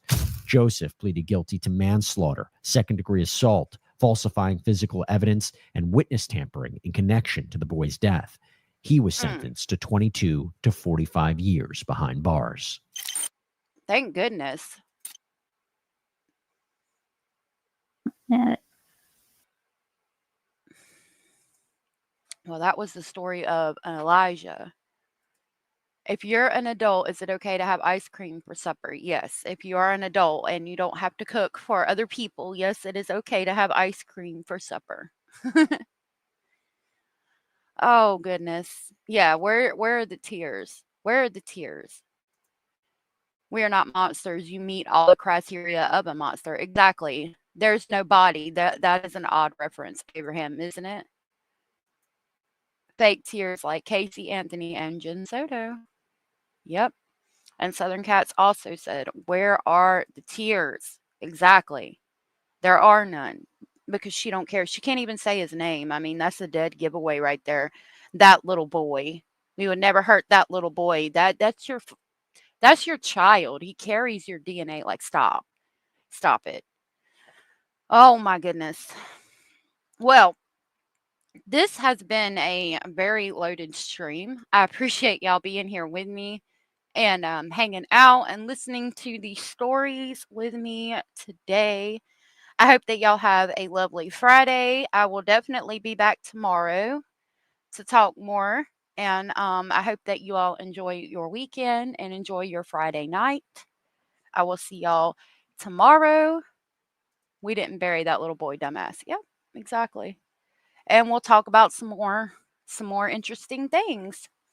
Until then, I hope you all have a good night, and I hope that you know you are enough, you are important, you are special, and you are loved. And I'll see y'all tomorrow. Thank you so much. Bye.